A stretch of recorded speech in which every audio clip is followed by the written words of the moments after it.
Let me tell you how bad it is.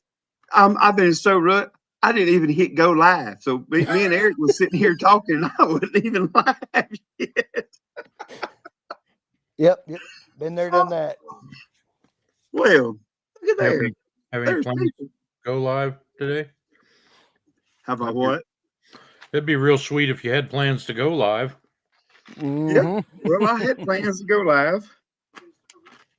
So, Eat that, dear. but I didn't schedule my live until late this evening, of course, because um, I was worried I wouldn't be home in time with the way my weekend and the day has went. Oh, that's like Tina's mine the other day. She kept telling me to. Have you asked me if I got ours posted? This is what, about a month or so ago on ours, and I was like, I'll do it. And I think the day of it's like, oh crap. Yeah, 10 minutes before. Yep. So, and anybody that's on here right now, I know right now we don't have but 10 people watching.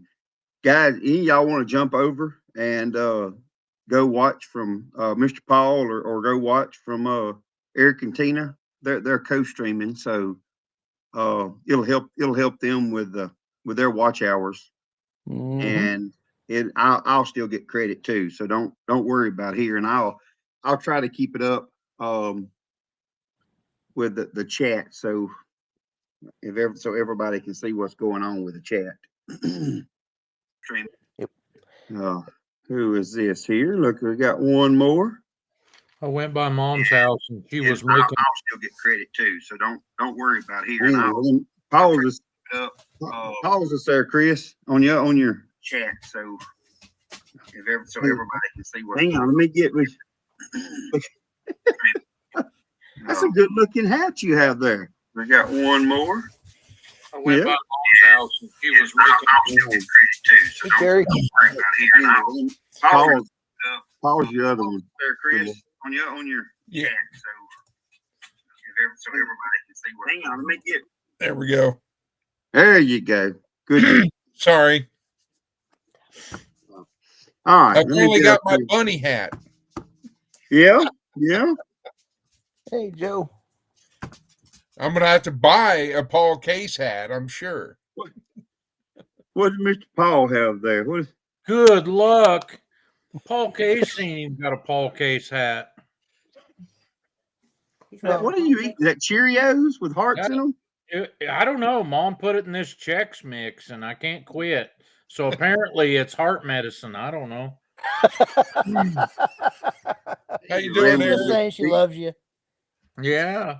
I love you. So I've been saving this. Just for your live. Jerry. There was this box on it was a rubber band to my mailbox today. Yeah, rubber band. That was a big rubber band. Well, I had a rubber band around this box and the T-post that my mailbox is on, so I already know who it's from. Hi, Joe. And I think I know what it's going to be, but I haven't opened it yet. So, hey, Scotty. Hey, Scotty. I figured mine was going to be an LSU hat. Yeah, that's what you deserve, ain't it? What? Yeah, looky there. Ain't that a good-looking hat? Oh, yeah. Nice. I may have to wear the sticker. And I got I've got a pattern. I mean, an Our Louisiana Life sticker. Did I say that right? A pattern. I mean, Louisiana Life sticker. Don't worry. Hey, I sent Scotty's was sent out too. The same. Look, y'all's was sent out. Them things have been sent out. I can't tell you how long ago. It's been over a week, and they just got hung up. USPS is struggling right now. Well, in my neck of the woods, if I was to send somebody to my neighbor 1 mile away in the right direction, it would take a week. Hey, Joe Jacobson. Yeah. Let me get caught up here. Backwards, and you're echoing. Somebody's backwards, and that's Chris was echoing. I think you got it all fixed. Yeah, we all fixed. Tina's sent something to Dale and Lisa, what, last week or week before? And they still ain't got it yet. And they're what, 3 hours away? So it's crazy. We've got a bunch of stuff that's been sent out, and we got more stuff that's going out tomorrow, and on me, it's when it jumps that state line. Instead of just going over there, it has to go to Tulsa or Oklahoma City, and then to Springfield or Jefferson City, and then to their town. Well, the bad thing is the packages I sent out the other day with y'all's caps, they got to our local first big hub, which is Shreveport, and they hung up there for like 3 days. Mm-hmm. It said just moving through. I can't remember what it kept showing. Moving through something. Hey Trey, the support group's here. Amy. Hello.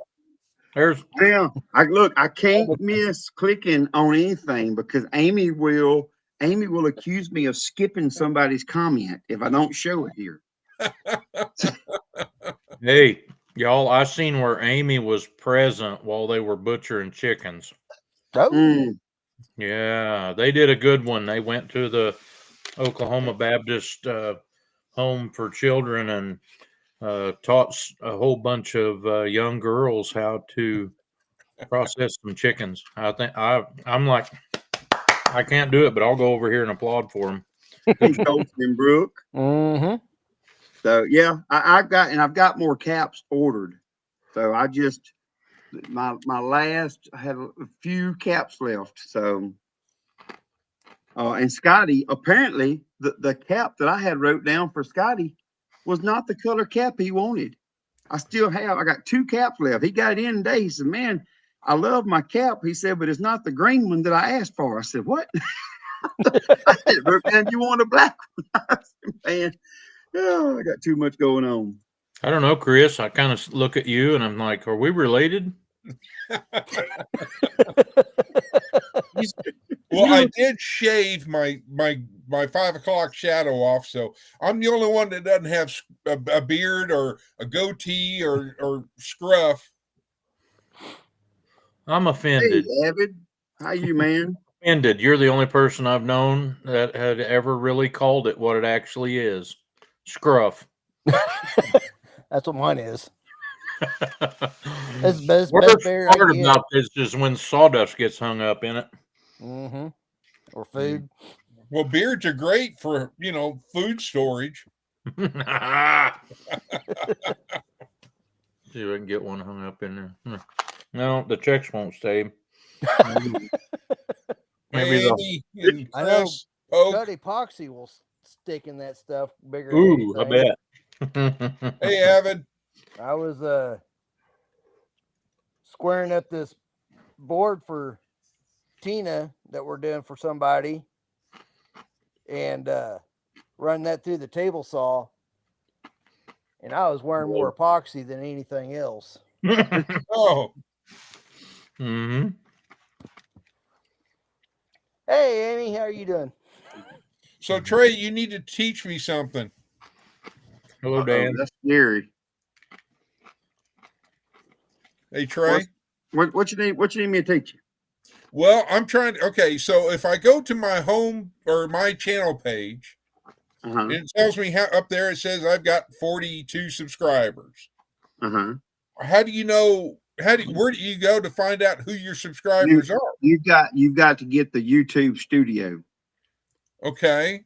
Get YouTube Studio and sign in, and you can get all your analytics, and you can see all that stuff. Well, see, I went to the studio and I got analytics, but it wouldn't say who members were. Who your talking about your subscribers or subscribers. Yeah. I'll have to. Yeah. I hadn't even looked at it so long, but you can click on and it'll show you all your subscribers. Okay. So, well, all of them that are, I guess, listed as public. I don't know that it don't show you every subscriber. Well, look at there. That's a good looking sticker. We used to get emails from YouTube when somebody would subscribe, but I don't know if we still did too until I hit my 1,000. And after I hit the 1,000 subscribers, I've never got another email. Didn't matter if anybody was public or private or what. You know, I think that's one of them deals YouTube does to keep you hanging, you know, keep you in that suspense. Yeah, in your analytics, you can see what videos people subscribe on, or or you lose a subscriber on. Or lose. I don't think you see anymore who subscribes to you. Now, Eric, is there a 3-minute limit on shorts, or is there a time limit on shorts and a time limit on videos? It used to be a minute, but I think they've gone up to 3 minutes now. 3. It has not started yet. Yeah. But I think everything shows, though, most people 10 to 15 seconds, and on a short, they're pretty much out anyway. So unless it's like an educational short that you can fit down within just a short time frame, I wouldn't go more than 15 seconds. Okay. Yeah. All right. And your videos, there's no set time on video. You can do whatever, but you know, you're best if you can kind of, my opinion, what I see, if I keep mine between the 10 to 15 minute mark, that seems to do the best. I've had some 20-minute ones that do pretty good, you know, but it's being able to keep everybody's attention. Yeah. So are you going to be ready for December 31st, Trey? Yeah, I am, because I want some relief with this knee. That's why I had everything lined up with work. And there's Mallory. I had everything lined up for work, and I mean, the short-term disability, I was ready, because I'm telling you, if he'd have told me today, yep, got to do it, and there was any way that I could have done it before the end of the year, I was going to pull the trigger, tell him to cut it open. Well, I was also talking about the Texas Bowl game. Oh, well, see, I haven't even been worried about that deal. I'm telling you. Oh, that's just off your shoulder, man. You're not even concerned. Well, let me tell you, Chris, honestly, with it, this thing with these bowl games now has got to be. I watch all of them because I'm an LSU fan, Tony. Win or lose, whatever. But you don't see the teams that played in the regular season unless you're a team that was. Oh, you're doing a great job on comments, Trey. Hey, I'm trying to talk and catch up here, see. But ever since this portal thing has opened up and they allow these kids to start transferring, or the kids that are declaring for the NFL now to try to get ready, I'm not a big fan of that. Hey, Tony. Tony. Hey, Chris. Well, that's like OU's going to have a new quarterback because he did the portal. Yeah. Hey, Chris, this is the kind of bowl I'm going to be interested in around the holidays. Hey, where's that side? What was side bacon? But it wasn't fresh bacon. Pork side. Yeah, where's the plate number 2? It's still the rest of it's still in the Frigidator. Oh, I figured you'd have it ready because I was going to say, where's the ranch? I had some suggestions, so I may do that Saturday morning. It'll have to be a little earlier than my last live because I have to be at the church so I can be involved in a candy dropping party. Candy dropping party. It's usually they meet to sack up the candy sacks to give everybody at the program, but we've deemed it to be a candy dropping party because you can't eat anything you didn't drop. And I cut out the middleman sometimes. I'm like, it doesn't have to hit the floor. Oops, I dropped it from this hand to the other one. And I just want to know if you're going to be Santa, Paul. Nope. We don't do Santa Claus at church. Not my church. Sorry. We do, however, have a Christmas tree, which is the weirdest way ever to celebrate somebody's birthday. Do they put a tree in the house and light it up with lights, real colorful lights for your birthday, Eric? No. Mine neither. I mean, this year I got a shirt with my name on it. And a pickle. It looks like a pickle, but it's green grass. Jesse calls it her It's a tractor driving on a pickle. There, that's the first time we've mentioned the word tractor tonight. Jennifer Ocean's going to be in here. Hey, Rebecca. Yeah, Right. I got Rebecca on winning.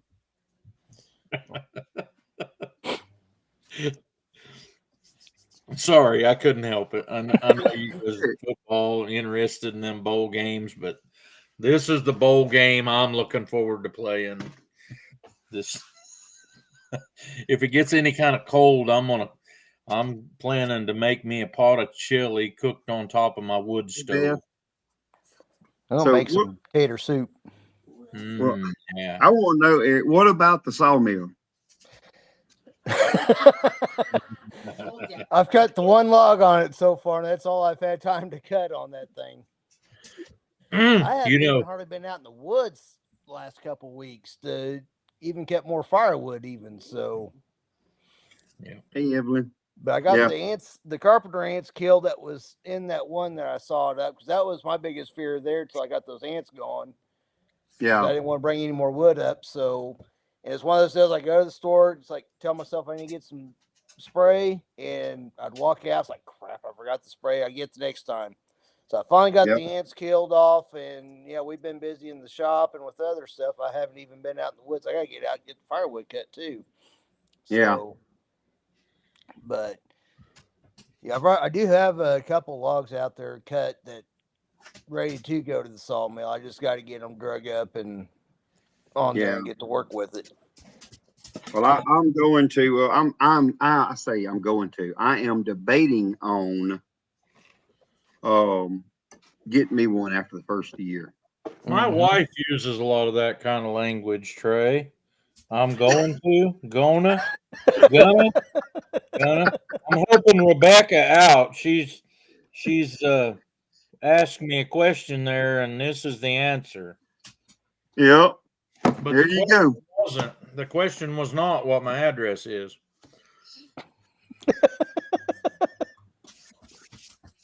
Bring it on. Bring it on. Do you need? All right, I'm going to bounce because a certain dog needs to go outside, so I'll be back. Uh-oh. Bring something in his bowl. But, yeah, the guy that I got my sawmill off of that Paul put me in touch with, I guess he's getting out of the sawmill selling game. So really, I got his number. I haven't contacted him yet. I was waiting until after the first of the year. He still had the one. You may contact him. He had the one left. It was one. It was either 126 or 130. I don't remember. But when I picked mine up, I don't know if he still has it or not. So, but yeah, I seen a video he put out here just the other day. Said he bit off more than he could chew, so he's getting out of doing that. So it's more work than he wanted to do. Apparently, Jennifer don't only like bling bling stuff. Apparently, she likes pickles. Apparently, you brought her back from the sleep. Paul was saying pickle. I didn't say pickle. It was Eric. Well, she doesn't like tomatoes because she was kind enough to donate seven things of seeds of tomatoes. Yep. I'm joking, Jennifer. Don't like tomatoes? Jennifer, do you like tomatoes? My son's one of them weird ones that don't like tomatoes. Or him.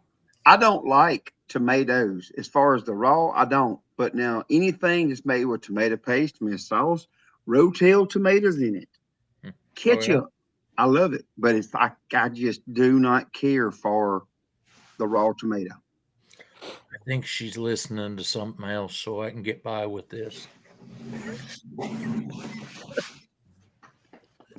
It's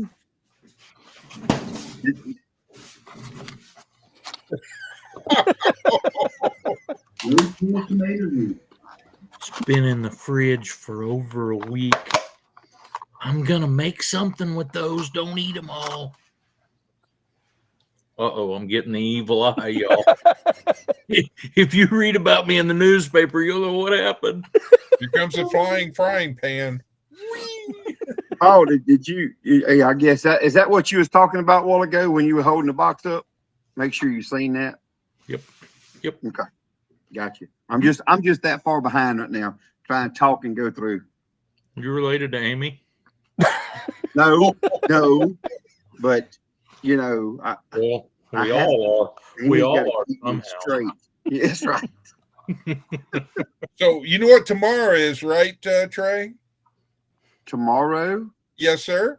Tuesday. Besides it being Tuesday, it's 1 week since I've had a video or a photo. Yeah. And you said a week. It was going to be weekly. I signed up for. Well, we hadn't signed up for anything. See, we haven't signed up anything. It was a verbal agreement. Oh, a verbal agreement. Oh yeah. He's going to hold you to a verbal contract. Did you I've got a on my calendar. It alerts me. It says bunny photo video. Well, you'll get one tomorrow. I actually have to go back to work too tomorrow night. I go back to work 2 nights early. So yeah, I've got to work 8 nights this time. I can't take off no more vacation. So they won't let me take off before Christmas. So I've just got to deal with it now. Dadgummit. I don't know. I may make a franchise on this. Stupid questions. Apparently, I have asked a stupid question. If y'all have looked at my short, why does a round bale feeder have to be round? 5 days ago, I put that on. 17,000 views. It's 8 seconds. I just asked, why does a round bale feeder have to be round? That's awesome. I have gotten a few of the smart alecus answers, but the kicker is, I also made a video. Yes, Laurie, restream. 2.5 minutes long about why a bale feeder doesn't have to be round, and only 126 people bother to go watch that. Oh, dadgummit, I am slacking. Yeah. Mercy. How many seconds? How many minutes? Yeah. Man. I'm trying to hone in on all these. You know, I'm feeling this pressure from Amy about all these comments. I fell asleep. Hey, Tony. Hey, how's it going, everybody? What's pretty good? Yeah. How are you doing? Look at that. Boy, that's a purdy sticker. I ain't got one of them. You will. Okay, all right. I'm just saying. Tony, you need this one? Because I can send it to you. I mean, I know I'll get one with my bunny photo. Yeah. You know what? You should just start now and go to campaigning for bunny ride. No. Easter would be a great time to go for a ride on a bunny. Think about the video. Think about the clickbait going on there. Look, we got her. I'm telling you. There would be millions of people would watch an 8-second short of yours on Let's Ride a Bunny for Easter. Wearing a bunny costume off of A Christmas Story. That's funny. Oh, Eric. Oh. You guys still hear me? Yeah. Because it says I've lost connection. It's been up there for like 30 seconds, but you guys are there, so I don't know. Yeah, you've been there. I can Oh even. my God! Here goes Dale. Oh, yes, I'm behind Dale. I get it. I'm trying. Between Dale and Amy, you ain't gonna catch a break, Trey. Yeah. Well, hey, I deserve it. I give Amy heck. Hey, Avid's one of the guys. There it is. Billy and Mickey. Hey, Bill, Mickey, and Shep. Man, I need a pet catch up. I never get to ask the question if someone wants a hat. And now I got to ask you, Paul, what color do you want? I'm partial to anything but black. And look at me wearing all black tonight. Hey, Tony. Yeah. Black's just not really my favorite, but Pickle green one. I was gonna say John Deere green. Pickle green. hey, go take a hike, friend. If you make me a John Deere green hat that says Paul Case Farms on it, I don't know how to sew on these the knitted hats I make. Doesn't matter if it says something or not. It's just fine, and I'll Okay. wear it, and somebody will get all jealous, and I'll give it away. That'll work right there. It'll be like that Paul Case. He'll give you the hat off his head. I got another Santa hat to almost finish, and then 2 more to make. Wow, that's quite a Santa hat. Mm-hmm. Hey, everyone. Very warm. Look down here. All right, Dale. If Dale's listening, he'll know what I'm talking about. I got the situation took care of. Oh, look at that. Right, look, hang on.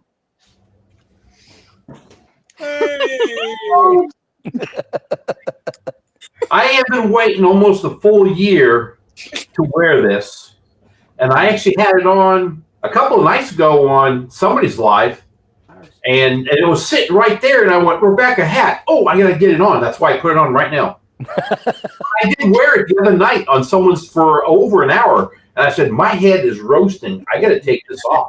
Mm-hmm. Yep. Oh, maybe I can come up with a new name that'll stick here. Is it Santoni? There you go. Santoni?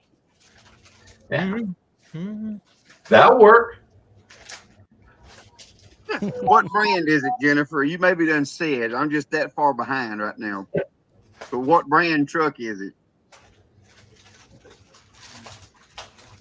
You are way behind. I am. I'm telling you. Mm-hmm. This is eating me up. Hang on. I'll pause for a minute and help you catch up. Yeah. Hey, Bill and Maggie. Oh gosh. Avid, how's it going? Is he there yet? Am I there? Hi, No, Joe. I'm not there yet. You moved your lips. Yeah. I'm scared. I I'm wanna see scared how long he if can I hold keep that going, Amy's gonna tongue lash me. I never get stopped in a nice looking position. Every time it freezes, I'm like almost to pick my nose or something, you know. Jennifer says Ford. I got a Ford tractor. So we need to talk about Ford parts now. Why would you talk about Ford part? Was it a Ford truck? Yes, sir. Okay, so I hadn't even got there to see it yet. That's how far behind I am. It's and I'm not but a minute behind. What the heck? Yeah, it's that chat's rolling. It is. Yeah. Hello, celebrating farm life. Yeah. I'm reading what Dale's putting out. What's next, Dale? Well, Now everybody's just throwing letters in. look, I deserve it. I do it to Amy. When you see that, what you do is just do this, and you just skip down there, and there's the bottom. Good job, Dale. You're doing an awesome job. Oh wow. So Trey, did you get anything on your event? On your hunt or whatever? No, that's what I was telling them. I was over on Dakota and Shayla's live earlier, and it was the most. It was a horrible weekend. I mean, we did see a couple bucks chasing some does, but I'm telling you, it was horrible. It's been hot, windy, and I mean, we just didn't hardly see anything. And we was in a spot. There's big deer, lots and lots of deer. We went out last night for several hours with my thermal looking for a hog because they're just infested with hogs. We seen no hogs and seen one deer. So that's I don't know. I think he's trying to spell KSU. It's a lot of other letters in there. I couldn't. When everybody was helping him, I got confused. I thought I was keeping up, and then everybody else started throwing in letters, and I was gone. You mean LSU? No, I think he means KSU. First initial deal. So is Ginger in here? I haven't seen not for I nothing. haven't seen her. You haven't seen her. I haven't seen her neither. And she could be in here and just may not have said something. I'm not sure. She's waiting for you to catch up on the chat. Hey, I'm there. I am there. Now look now, Chris. Put the eggnog down. Sean says the hogs run off the deer. Oh, so what you were saying a while ago, Eric, is you said he had one sawmill left? Yeah, when I got mine, he had the HM. I can't remember if it was the 126 or the 130, but he had it left, and I think it was I want to say 4,000 on it, but it's got a track extension, and I don't know if it had the tow board like mine does or not, but and like I said, I don't know if he sold it yet or not. So on those ones, calling and see if he still got one. On those ones that are stationary, where you're just going to park it in one spot and maybe put it on some timbers there to keep it all up a little higher and stable, you can actually set a timber down in between the ones, and maybe it even work with one of the ones where your bunks are, and set a hydraulic bottle jack on that. You don't want to jack up a log that you don't have clamped a little bit, because there's a possibility to roll off on you. But you can use that for a tow board on if you need one, like if yours only has one end and you've got a log loaded that needs evened up from the other way. And that was what I did on the manual mill I had. Just set a bottle jack into there. Never even had to have a handle in it. You can crank it by hand and get it lifted up to where it would work. Yeah, the one mine's got, it's got the tow board, and it's like basically just a really fancy scissor jack for a car, but it's got a wide board there, and it kind of slides back and forth in between the bunks there. And but well, like I said, I'm looking. We want to build a like a tiny house back here. We have when me and Jessica first got married, we put a trailer house back here on our little spot. It's just a little 2-bedroom, 1 bath, and we kept the spot. We sold our trailer. We bought this place because we bought it. It's part of my place here, and but I want to build a tiny house back there, and I just figure, for nothing else, I'm trying to get rid of all the pine trees back here because I have so many. I said, so what better way to do it than cut my own lumber for it?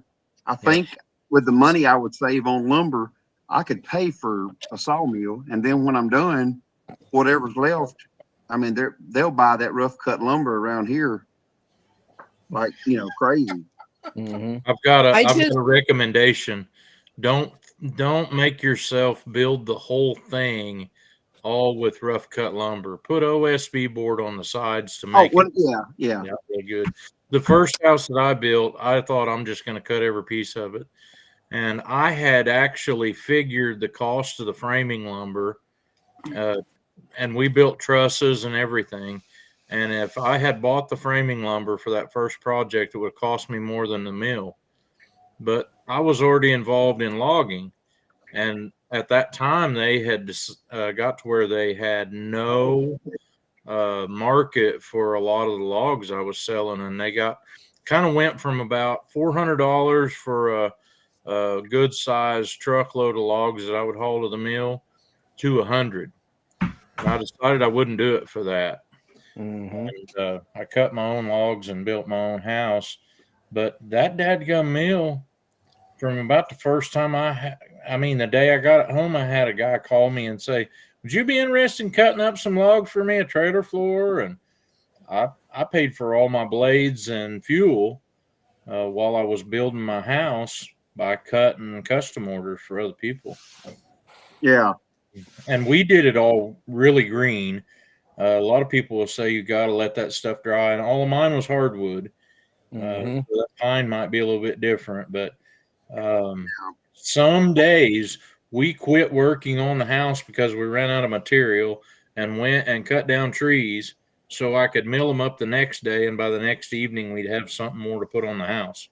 Well, they say your thicker lumber, like your 2x4s, 2x6s and stuff, won't, of course, with hardwood too, again, like you said, different than pine, but they won't shrink quite as bad as your smaller stuff. So, because I figure we'd do all our framing with 2x4, 2x6 oak, and then I'm going to do board and batten for the siding, but I'm going to put OSB and then house wrap because that board and batten will shrink, and I don't want those gaps for the weather to get through there. And putting that OSB underneath of that is a good barrier. You can get it to stop the wind, whereas with board and batten, or even if you machined your boards and put them together, they might shrink, and you'd have cracks underneath that house wrap. And house wrap won't turn air. It won't stop a draft. No, but I figured do the OSB and then the house wrap, and then the board and batten will be just siding is all it's going to be. Yep, just for looks. Yep. I noticed that Joe Jacobson asked me a question. I just put in the chat. Just email me. My email's on my about page.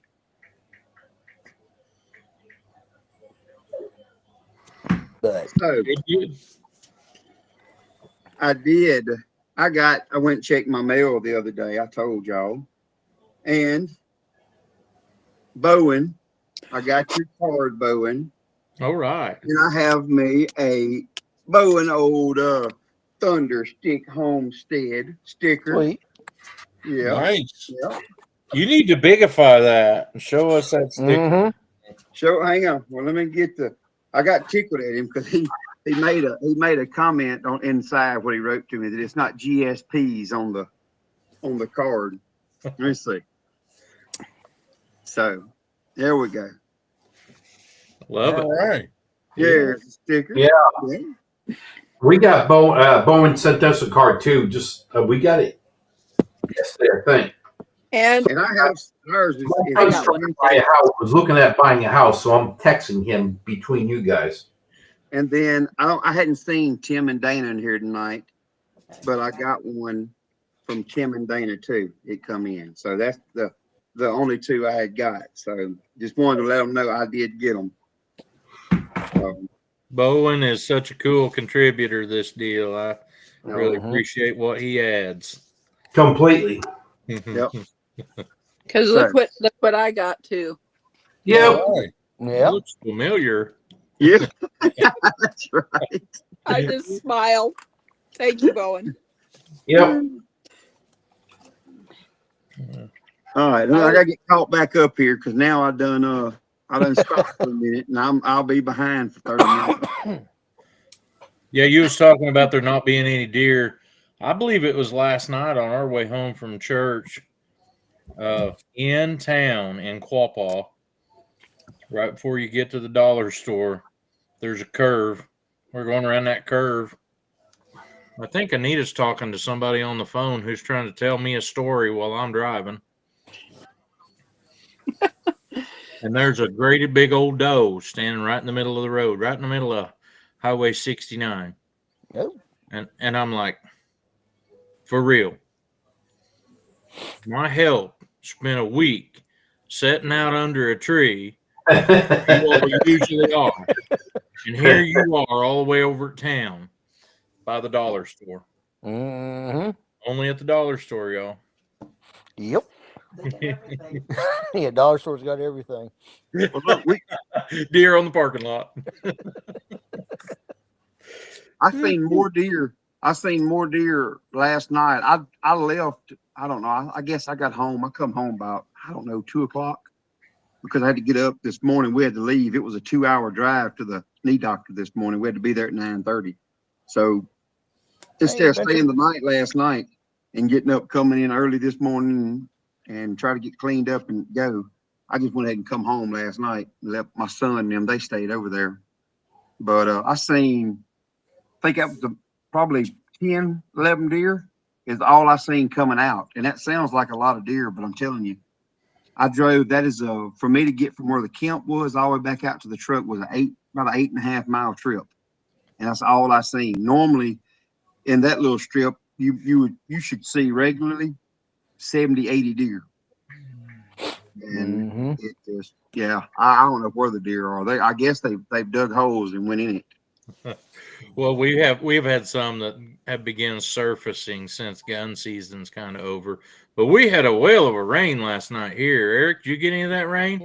Yeah, and it rained for quite a while this morning too. Yet, so really, we had quite a hard rain when that came through here, and we weren't really planning on it because we had lined up to receive 75 tons of organic fertilizer. I think you can call it that this morning. So about the time I got my chores done, the guy calls me. He says, I'm almost to the stop sign on your road. I'm like, okay. Well, they didn't have any trouble getting my tractor trailer load of it dumped out where I wanted, but where Scott wanted his 2 loads, they got started toward that spot and stopped. The other one got off the road and stopped. And he had to pull them, and they dumped 50 tons of that out right across the road from Scott's neighbor's house. Is it organic chicken? It's I ain't saying anything except it's organic fertilizer. Well, what is that fertilizer where they dump in the field that actually stinks so bad you're like, what the heck died? I don't know if this is like what the heck died. I don't think it's as bad as what it is where they spread that septic lagoon stuff from the municipalities, but that's what I think it is. I don't know. I just kind of think it's a welcome to the country thing, and most people around us are really good natured about it. They realize we're trying to farm and do it without spreading a whole bunch of chemicals we don't need.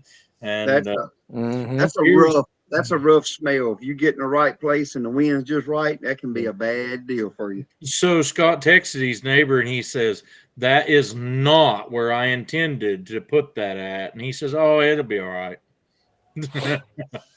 How do you tell if people haven't, tell me he hasn't lived there all his life without telling me he hasn't lived there all his life? Hello? Did you mean to dump all that stuff right out here across the road in my driveway? It'll be all right. That was all he said, That's right.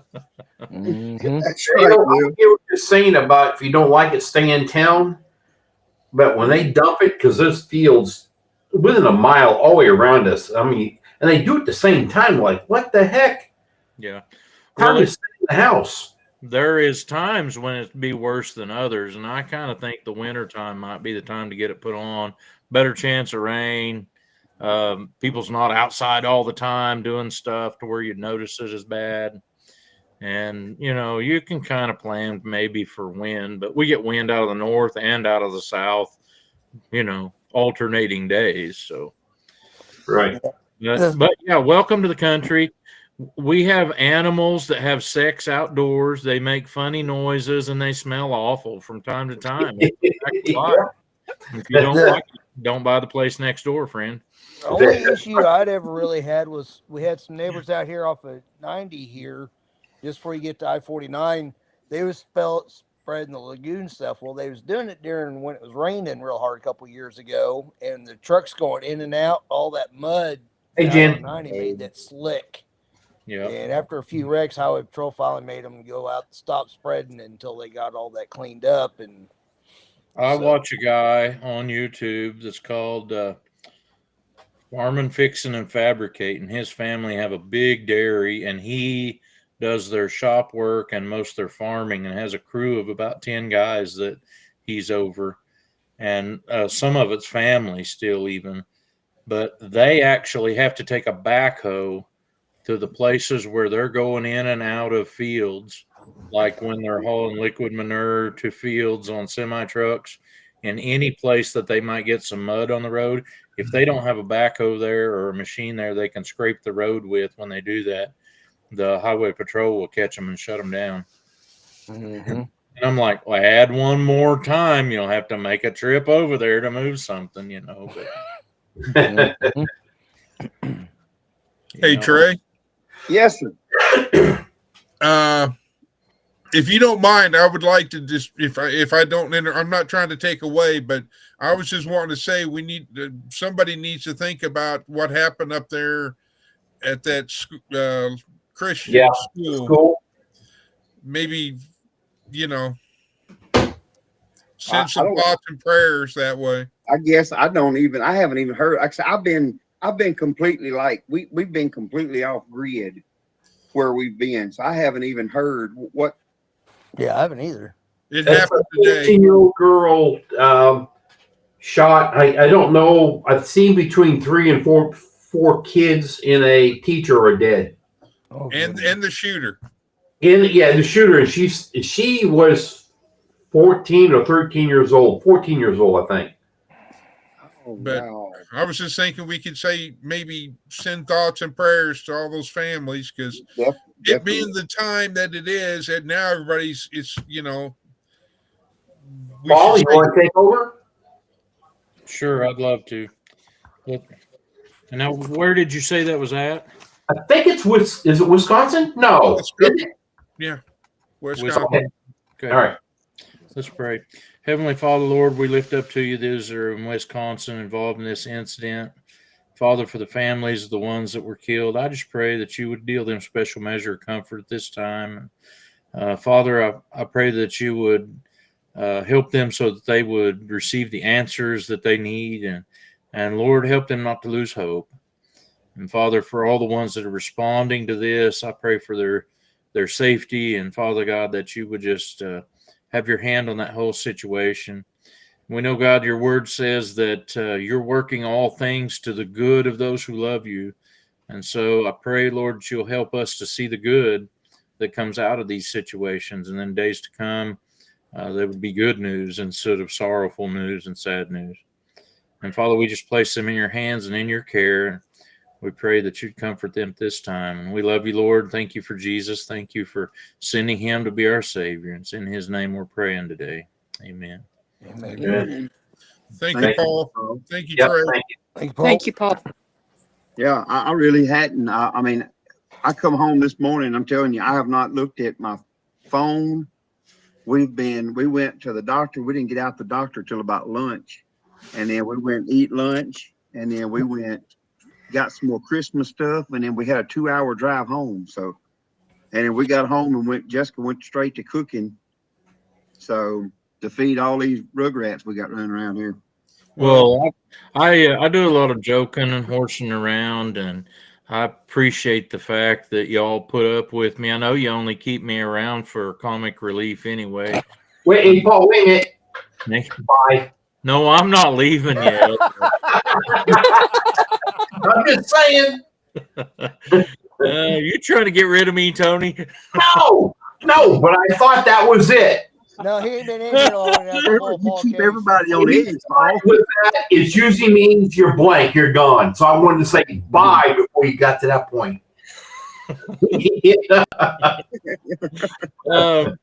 Trey, I'm sorry you hurt your knee, and I want to tell you, you'll be in my prayers, buddy. And, hey, look, it is what it is. It's the knee, the injury it's just been knees through the years. The other night when my dumb tail fell out the deer stand trying to do something I really shouldn't have been doing. That was my fault. That was flat out stupidity. And I made the decision, a split-second decision, to either fall or to jump. And I chose to jump because that way I could land on what I wanted to land. Yeah. Yeah. Yep. Hey, Trey, how long has your knee been acting up? Oh, my knee.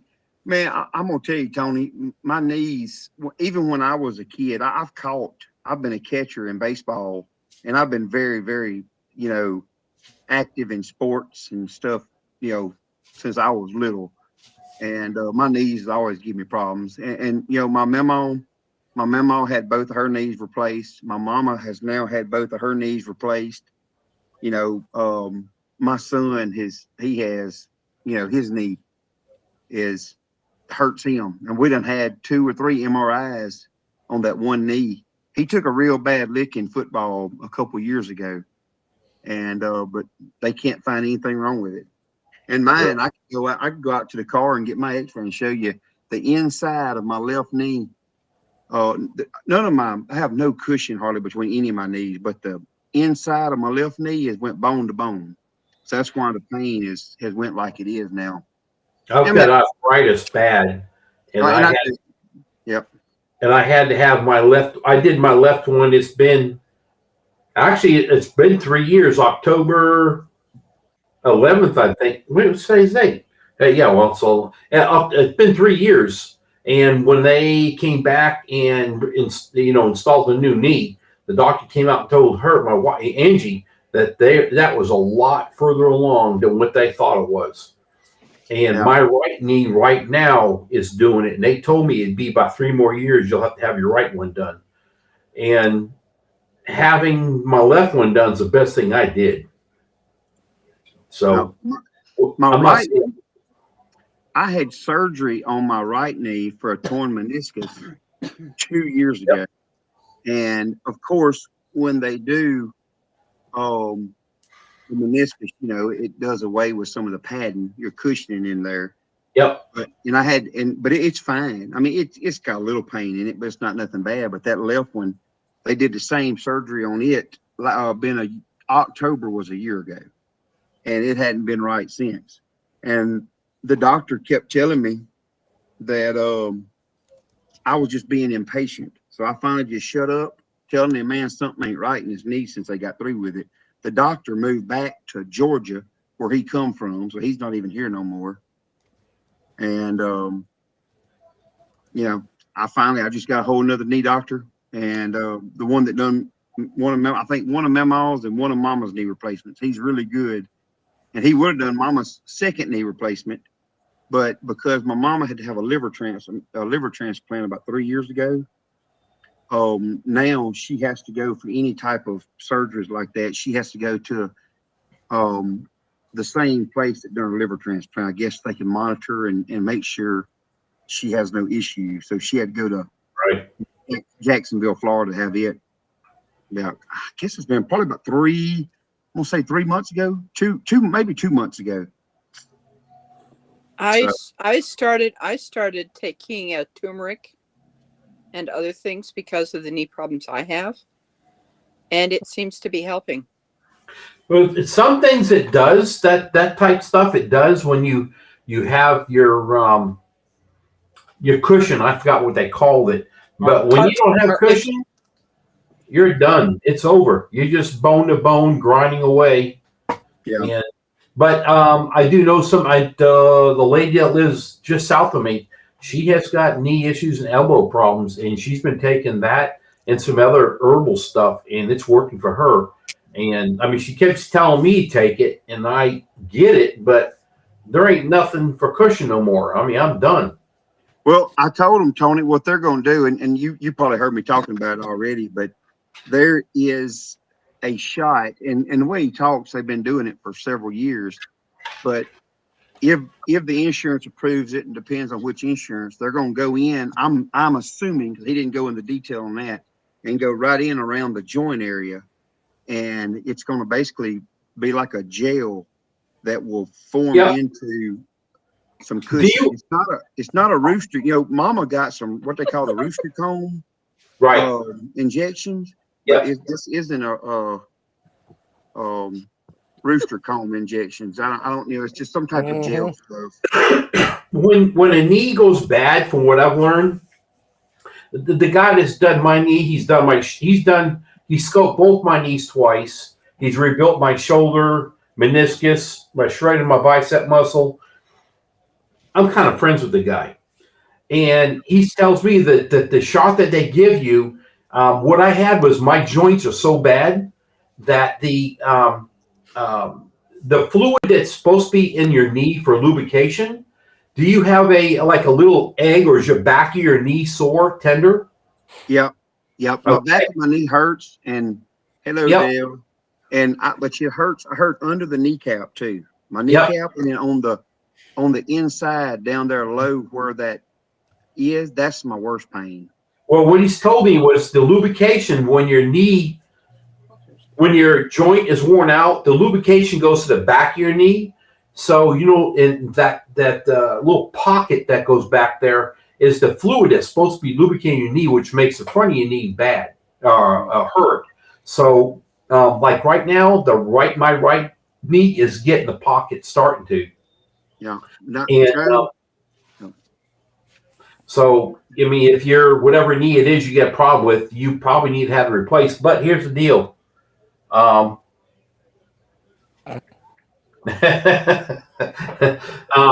You need a plan when you have it. Like, I need to have my right knee done now. We're here in another, 8 months, whatever, we're going to cruise. Yeah. And you can't travel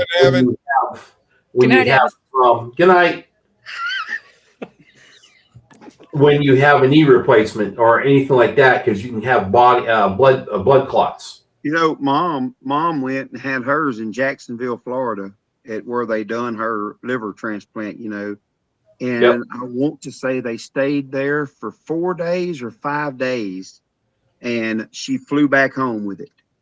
Really? Yep. Flew back home with it. He denied me any kind of air flight travel at all. I mean, look, Mama, I'm going to say within 2 weeks, at the most 3 weeks, I'm telling you, she barely even had a limp. I mean, she's been helping us work cows, and that just goes to prove your mama's way tougher than Tony. No, Dale. I used to like you, Dale. I'm just saying. I mean, no. Hey, no, mine. I would actually walk, and Angie would hear it clicking, and then she'd see me kind of stop, and my knee would fold back or backwards. And actually, we went to NASCAR one time, and my knee gave out. I fell over like a tree. It was time. Is that what happened when you took out Gordon? No. Oh. That's when I was pushing the tire thing up the hill. Oh. No. I can't believe you took out my favorite racer, Tony. Well, that was my wife's also, but she got over it. At one point, I probably would have gave you $100 bill to do that right before the race. I'd have done it for free. He told me today that that I mean, there's no doubt that I got to have a knee replacement. But what he told me was, me being 45, he said he hates to do the knee replacement that young. And my deal was, I'm ready to get over it. That's why I had everything set up through work. I'm telling you, if he'd have turned me loose, said, "Yep, you need it today, you got it." I mean, it was ready. He could have cut me today and replaced it, and everything was already set up. I was ready to go. That's where I'm at with it. I'm tired of it hurting like it does. I hear what you're saying. This is my thought. Okay, I don't know how old you are. You've got to be easily pushing 65. Turn it around. He ain't in that. Bye, Tony. What I'm saying is, Tony. what I'm saying is, you're an active person. Okay, I don't know what your age is, but I'm just going to say you got to be pushing. I'm 45. 45. Okay, so the baby. All right. They told me 20, 25 years on an active person on your knee. Okay. If you're suffering now and you can't function as well, to me would be, that's why I had mine done. It would have been, I was 59. They only expected you to be around for 15 more years, huh? Yeah, well, I do. Hey, my whole family, listen, my whole family, I'll get back to you in a second there, Trey. My whole family has died at 60 of cancer. No males have survived. I'm the only one right now. Oh, wow. I'm talking generations and generations. My brother is 2 years younger, has had cancer 3 times. That's because you got My Angie in your life. Well, it could be. Little red sunshine there. I love it. And she does work for a radiation oncologist doctor. But, yeah. Trey, if it was me, I would get it done because at 60, do you really see yourself out there, 65 out there doing what you're doing now? Probably not. Oh, I don't know now. Shoot, my daddy is 68. That is still, I mean, he is. Though, aren't you going to want to slow down, or you really want to push that hard? Oh, I don't know. I'm just saying. I mean, but I'm always going to be doing something. I'm not going to be just. I can't sit down. I just. I'll say my dad's 70 and he's out working cattle and building and everything else. And well, you're not functioning now. You're hurting. When you walk, you hurt. And that's my deal. And that's why I told him. So what he's wanting, what he told me was, he wants to try these injections, and he hopes that they work. He said that people have had very good. You know, he said they have had people that has had not. Best look ever.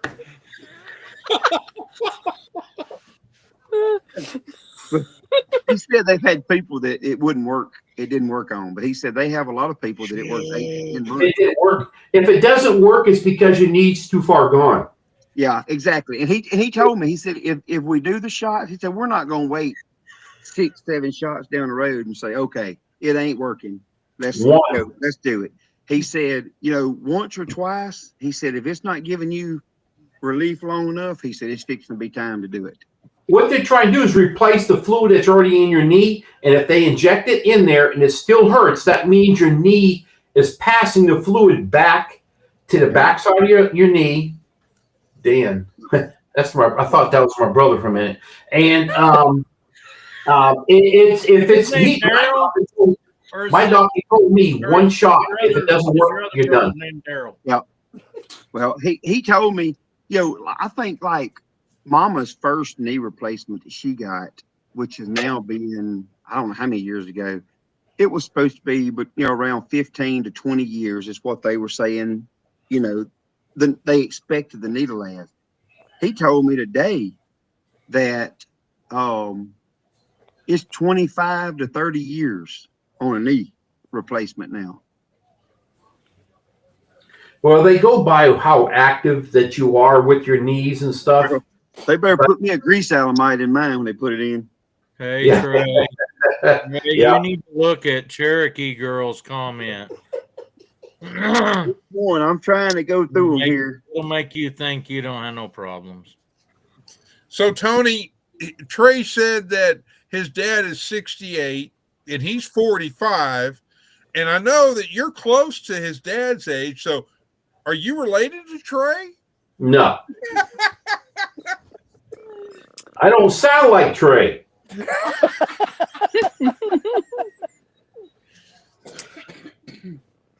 Did you ever find it? Well, I must have went over it. She said she needed a hip replaced because she could only get 1 foot up behind her neck. What?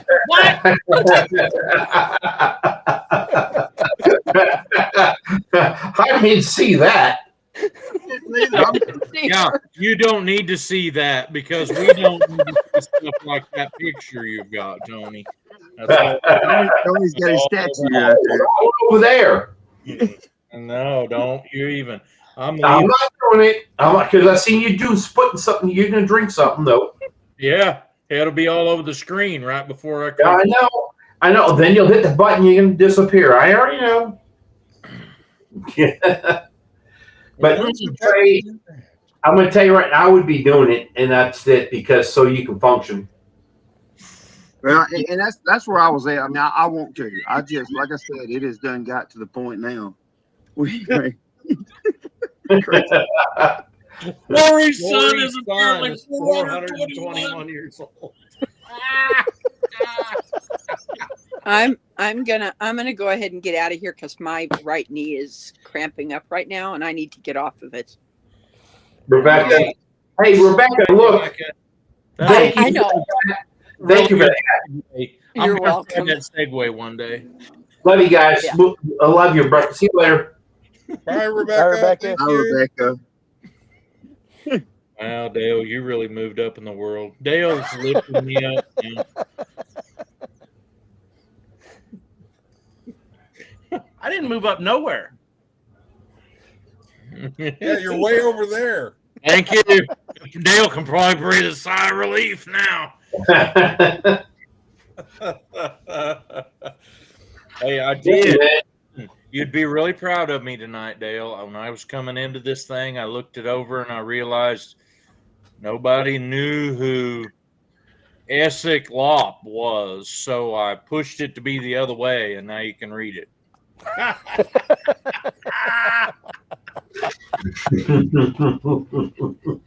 Yeah, I keep trying to switch mine around, and he keeps changing it the other way. Yeah, my window was, well, he's got me jacked the wrong way now. See, to me, this is the way you normally look, Tony, and now Dale is back. It must be something to do with the restream because the way Dale you look right now is opposite of what you normally look on the screen. That's the way you normally always look right there. Same as Tony. This is the way Tony always looks. But see, I know you're seeing my right shoulder, but you're really I'm looking at the screen now. It shows the window to be on my left, right here. Well, No, hold on. This is the way I have to look.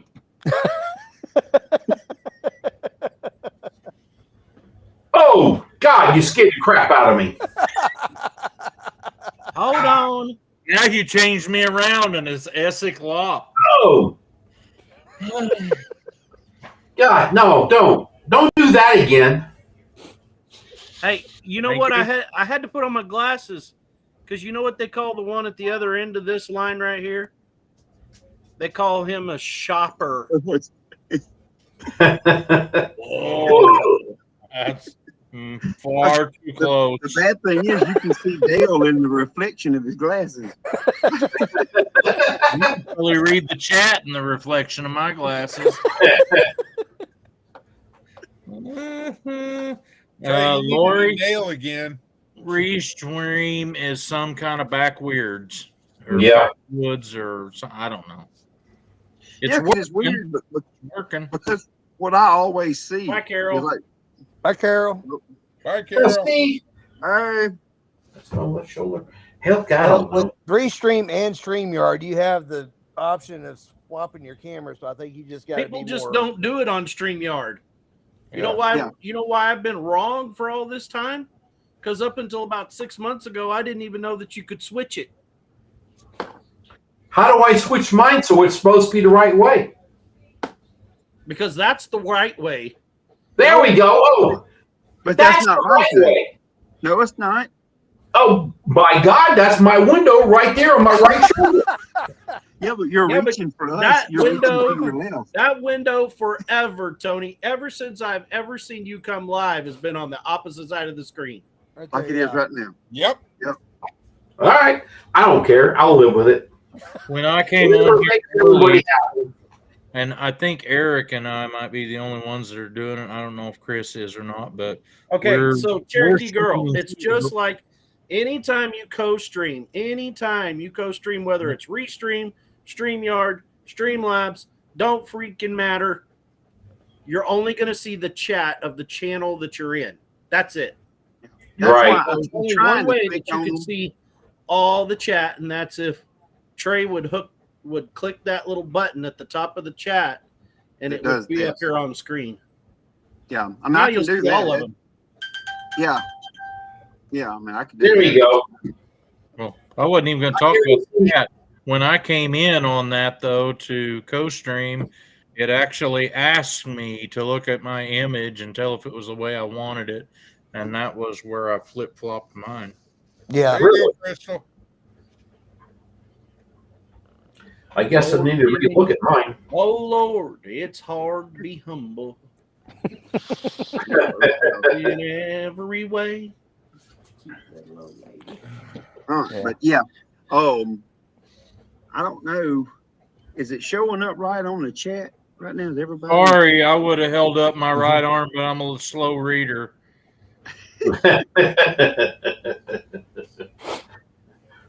And see, and I like to chat like this because then you can see it on the replay and keep up with what everybody's talking about. Crystal, this is my right hand.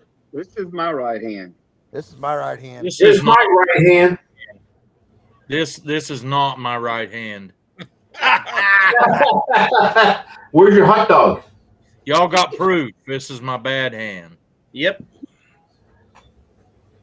But it still works. Exactly. That first time you did that, you had my eyes come out of head like, what? Yep. The way what I'm doing for Cherokee Girl and them, what I'm doing is being that I've paid for this now, the restream. With this, I can I just see my text message. Anyway, I can have 3 channels that can co-stream.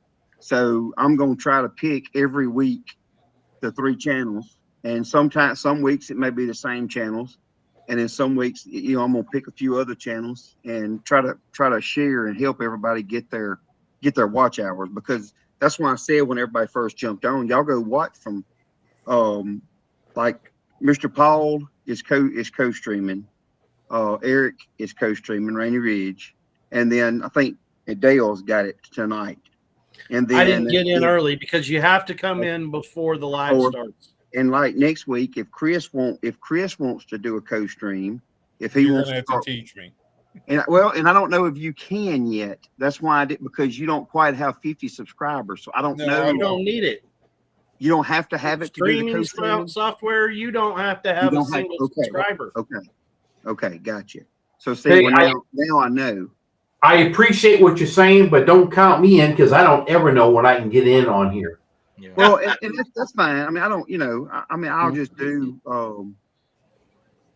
just like I say, anybody that wants to, I will help. And we can do, like with StreamYard, you can do more channels with StreamYard. And the way StreamYard works is I can just pop it up on the screen and you can click on it and then basically co-stream. But with this, you have to do it before the live starts. So I have to share that link, and then you have to. Now I don't know what you have to do because I haven't done it yet to see. But Dale can tell you, or Eric, or Mr. Paul. Was a lot of hoops to jump through the first time. It'd take you 10 minutes to get it done the first time, but when I came in here tonight, it didn't take about 2 minutes to go through all of it that you got to do, because my computer's smarter than I am. That really ain't saying much for my computer because I ain't all that smart. But Trey, you had a question. You had a question from Celebrating Farm Life, or Mickey and Bill, on how you did the chat in the feed. Go ahead. Well, I was just going to say, on Restream, there's just a button up here that's called Overlay.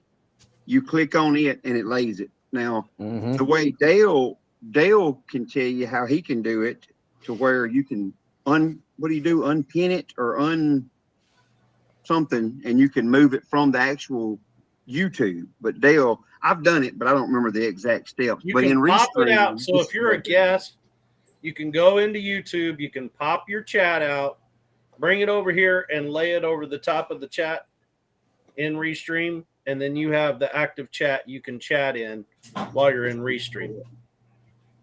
If you are a woodworker like I am that uses tools like hand tools, like axes and hatchets and wedges and chainsaws, he don't mean pop it out with one of those. That's got to be something different. After the third computer, I'm sure I was doing it wrong.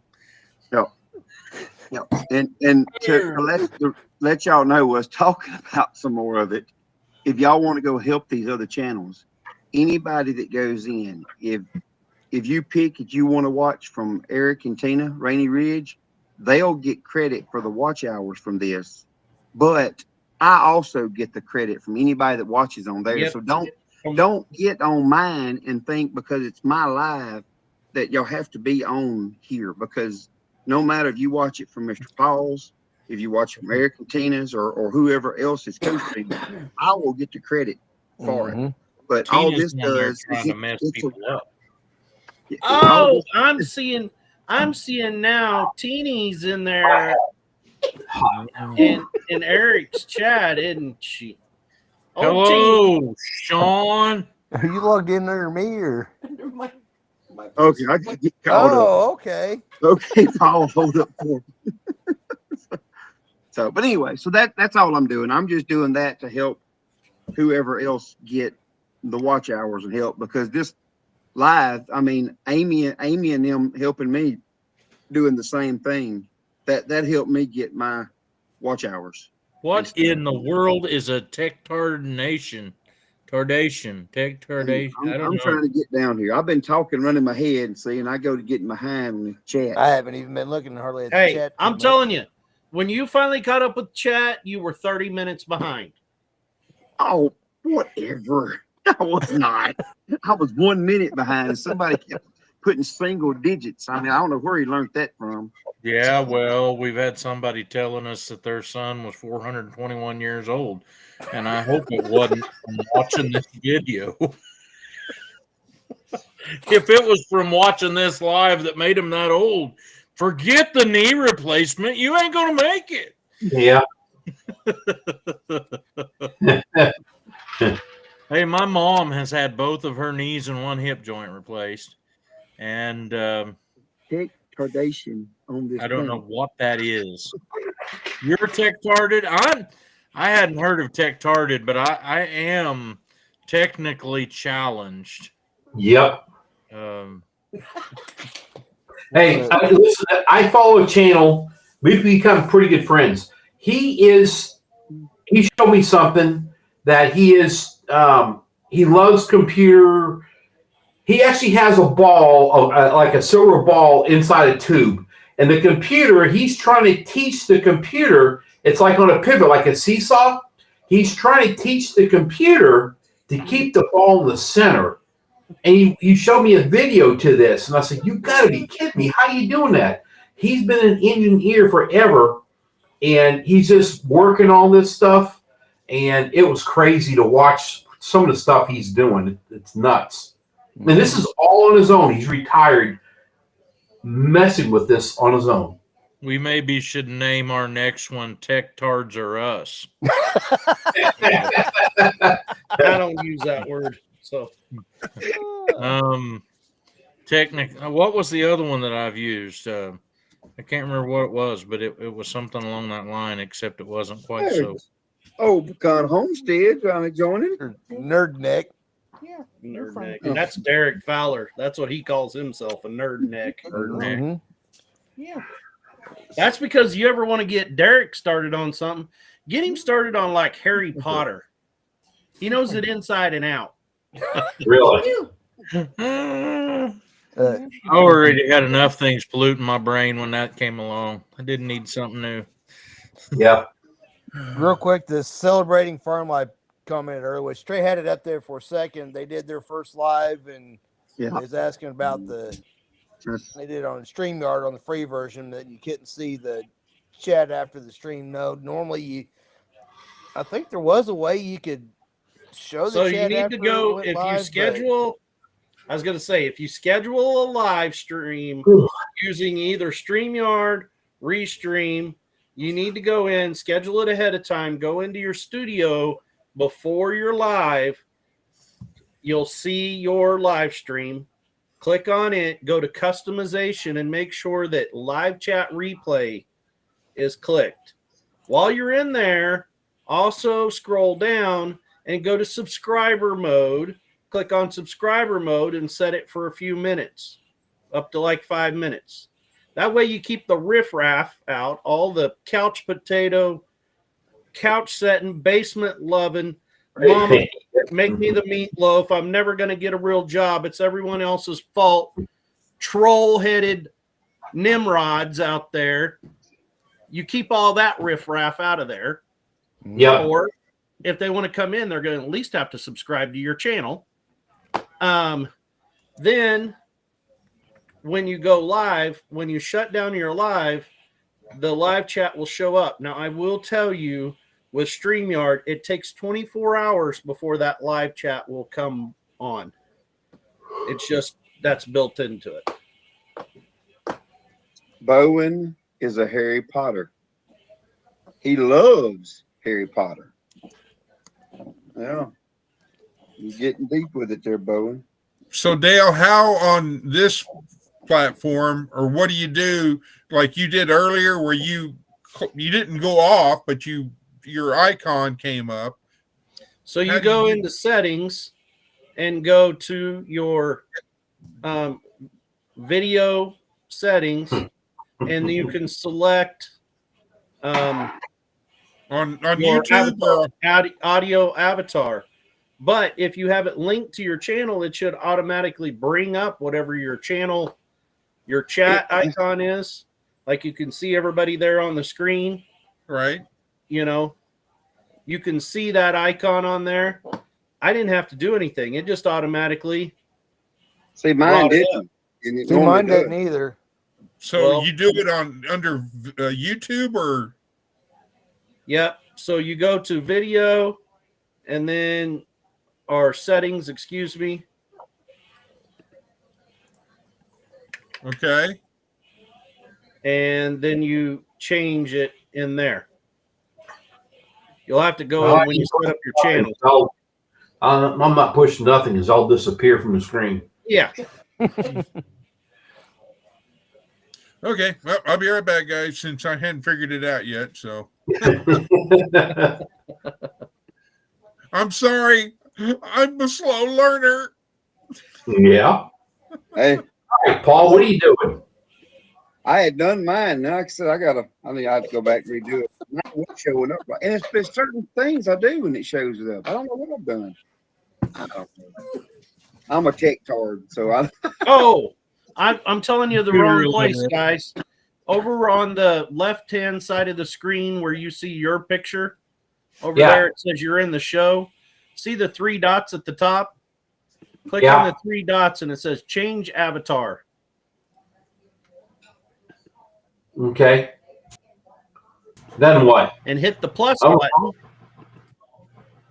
And then you find I don't one. know. Then you can go find one. Got it. Okay, let's see here. I don't know. It don't show much. We got to hit the plus button, and then you got to go find it on your computer, wherever you have your icon saved, your logo, or whatever you want to see. Watch it. Whoop, this is what I've done. So now, mine. There you go. You got it, Trey. Yep.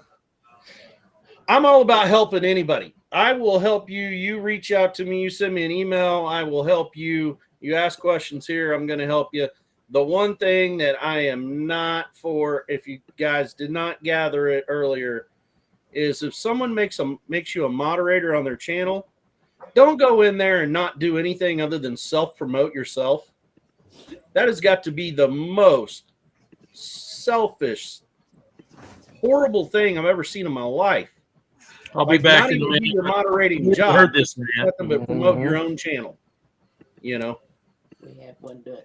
What? I'll be back in a minute, Dale, but I've already heard this rant.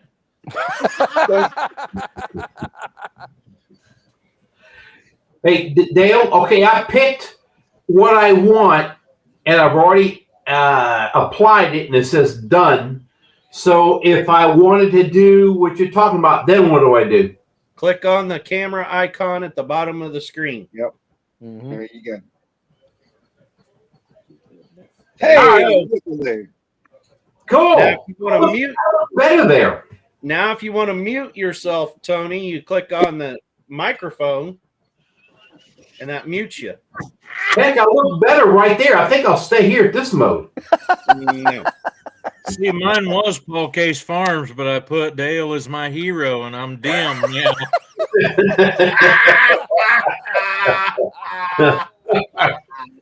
That's too funny. Dude. No, it was Zim, wasn't it? What was that cartoon? Commander Zim, the alien, the little dude. He was sent here to take over Earth, and he always failed. And the little dog, his little alien robot dog, always made fun of him because he was always failing at it. That's Now Bowen's over here talking like me. Invader Zim. That's what it was called, Invader Zim. Some people. So somebody's got to sign me up to YouTube 101 class. You know, if you get ready, I'm not as sharp as old Dale down here, Hey. but Yeah, but Dale's he blocks all my phone calls. I do not. You've never tried to call me. Give me your phone I've number. called that number BR549 that you posted. And Did you put in the That was extension? me. I was the BR549. You're trying to call the wrong dude. Mine is 8675309. yeah, I only get Jenny. You are not 8675309. That was a girl the guy wanted to date. You're not. I'm pretty sure you're not. That's anyway. Hey, just thinking about all this, everybody say hi to Amy because you know she's laying in bed. look, she's like Beetlejuice. It's Amy. Hi, Amy. We love you. Hey, me. Give me just a second. Give me just a second. Amy, Amy, what you He's want there. to there you If she's not, Krista said, hey, then it said something by you. You need to say hi. go. Haven't seen Sup either tonight. I love it. Well, I love it. Eric won't even make his own wife a moderator of their channel. Heck no. Should I take it over?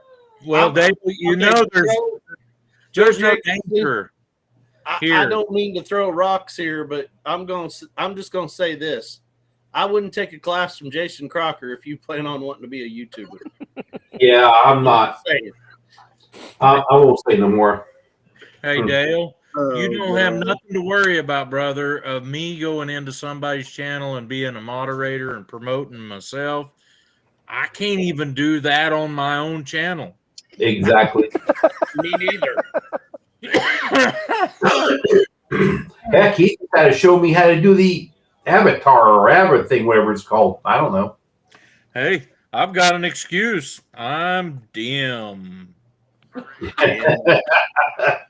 Dim. I should come up with other words to go behind that where it would say dim wit. Dim. Oh. Yeah. So just to clarify, Dale, I do that under YouTube. I go to the settings in there, correct? You're Yes. not even watching under. You mean the customization and I don't know. the subscriber only mode and stuff like that? Well, when everybody's clicking off and it just shows their logo. No, you do it right here. If Okay, you've got a picture, if you have a picture, Chris, that's saved in your phone or Right. in your computer, Of you your click on icon. it. Yeah, of your icon, or it could be anything. It could be a picture of your dog, or whatever you want to put on there. You can put But- on there.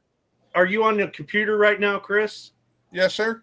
On the left-hand side of your screen, you see a picture of just you and it says you're in the show. Yes, sir. At the top corner of that, there's 3 little dots. Click on those 3 little dots. Okay. See where it says change avatar? Ah. Click on that and then hit the plus button and put whatever picture in there you want to put in there. Oh boy, I could think of several. But I'll be nice. Poor Bowen. Bowen, who's this Katina person?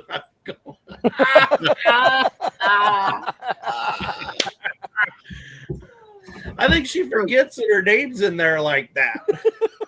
Eric, did you say she wasn't even watching on y'all's channel? I clicked on Paul's live. I was looked through there. I was on the wrong one. I'm sitting here griping at her, and I'm in the wrong Paul channel. appreciates that. Now, once you select that picture now down at the bottom of the screen, once you get that chose, Chris, then at the bottom of the screen where you see the white button that's a camera, click on it and turn off your camera, and that'll come up. There you go. There you go. Hey, good night, Bowen.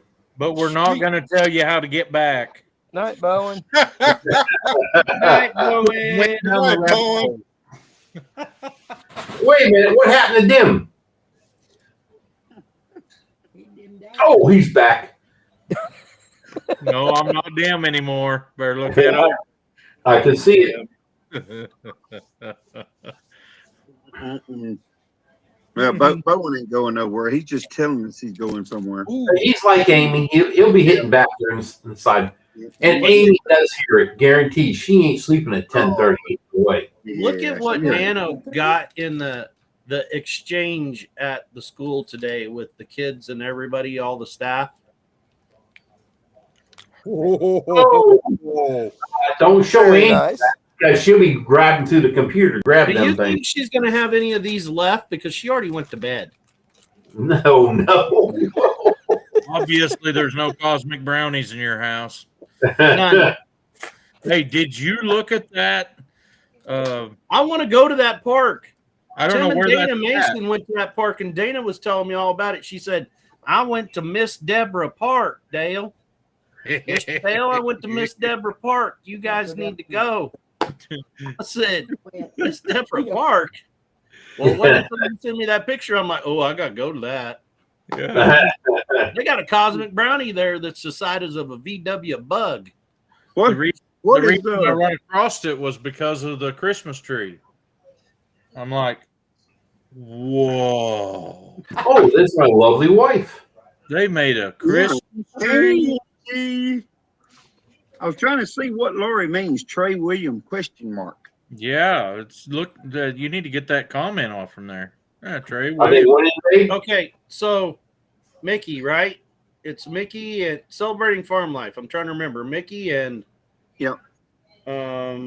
Bill, hold on.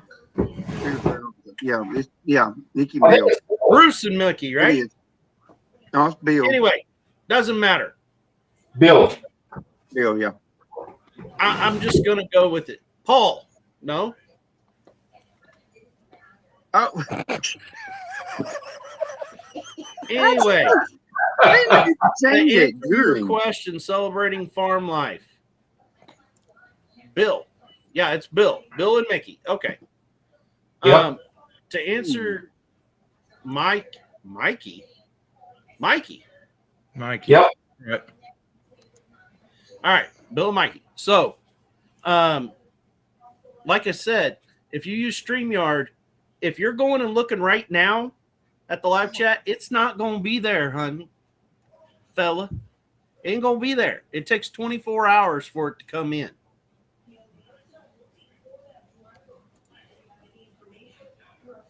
So, Mikey. you'll have to wait till tomorrow. Then it'll be there. There And we it go.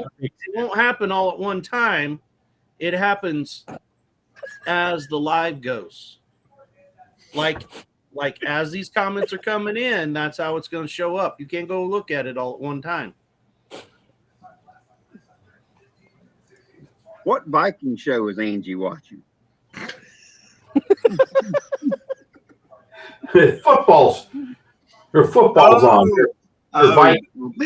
You wasn't watching that foosball. Oh my goodness! Foosballs of the devil. I thought you were watching something worth watching. She's not listening because she hasn't commented. Angie. She's You must have commenting the- there now. Tony, see, that's what you know. Where? She said hi to Lori. She said hi to Well, that's- me. She said Yeah, hi to Beth. that's a while ago. That's not now. No.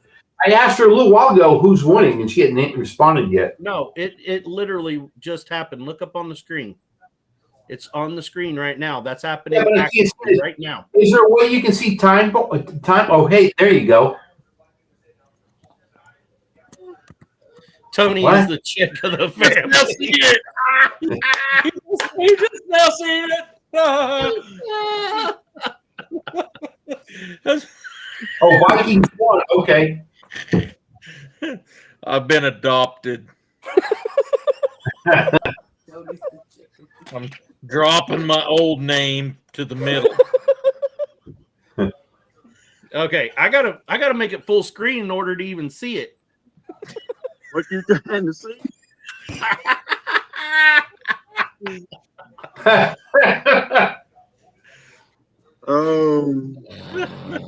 That's funny. Night, Joe. Thanks for being here. No story, huh? Yeah, I feel cheated. Not giving me any story. Vikings won. Who's the Vikings? Are you talking about the Vikings? Where'd they go? Where'd they attack? I thought they went extinct like years ago. Minnesota Vikings football. Hey, I was watching some news earlier, and I heard that there was going to be a shortage of coal this year. So all the people who would normally get coal are just going to get Dallas Cowboys memorabilia. This went out. Hey, don't be sorry about asking questions. Yep. Oh, we just got Paul. We just got Paul.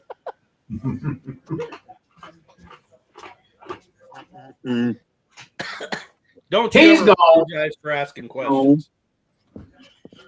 Yeah. Ain't nothing. That's how I learned everything. Learn. I knew that was coming soon. I did too. Oh well. So where we stand, Tony, on a ride? Well, we got you found you anything yet? You've been looking. On the car? Mm-hmm. Yeah, yes and no. I've got so many things I've got to do. But yes, I have looked a couple times. Actually, Dale sent me a couple things I was looking at. But hey, I sent to me, do you want a car or a truck? I would. To me, I love the trucks. I really do. But to me, it would be a car. I want to keep it a full body, full metal, kind of like how Johnny's done his. A truck's really hard.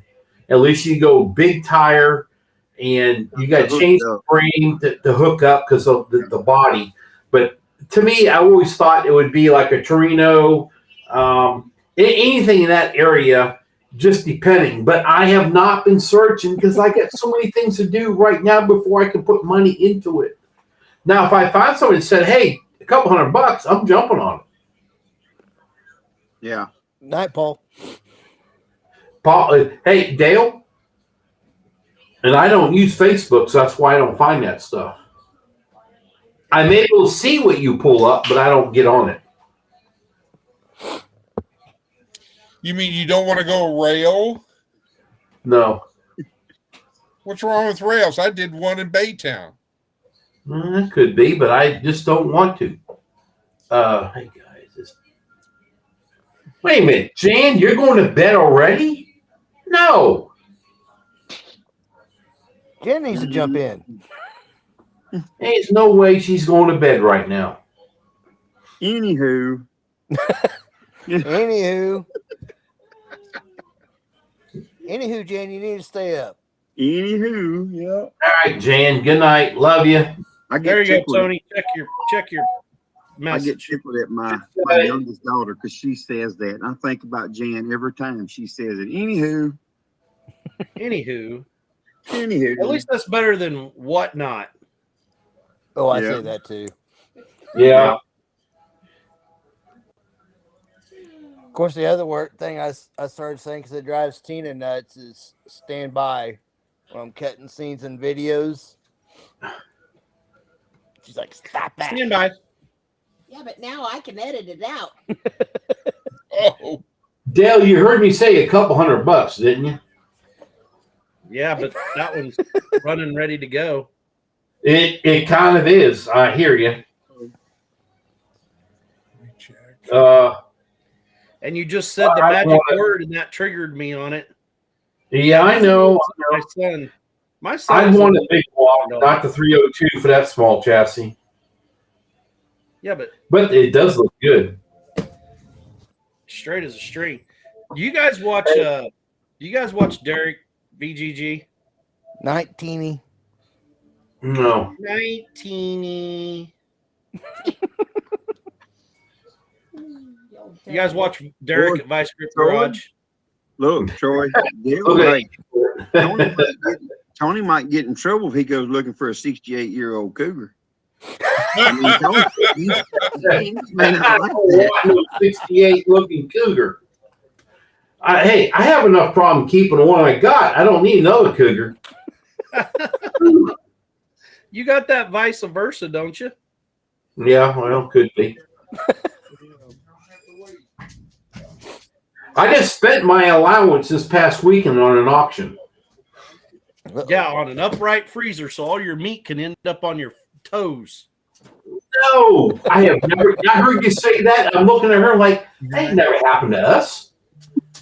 I've got it in the garage, transferred over right now. Yeah, it's nice. Must have all perfectly flat packaged meat. That was your left hand, right, Dale? Yep.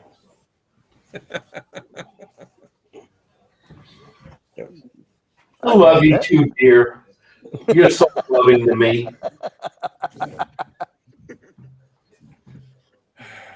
So, Tony, if you get another car, if you get this car, is it going to have in big letters Angie on it? Because hell no. What? No. Nope. She's giving me crap now. It's going to be something different. I tried, Angie. I'm sorry. Actually, seeing that word that Lori just put out, it'd be patriots. What? Or patriot. So you put. I love the country big time. It would be something. Patriot, I'd be okay with. Patriots. So you're going to call it the Cheaters? No. It's like calling it the Sooners.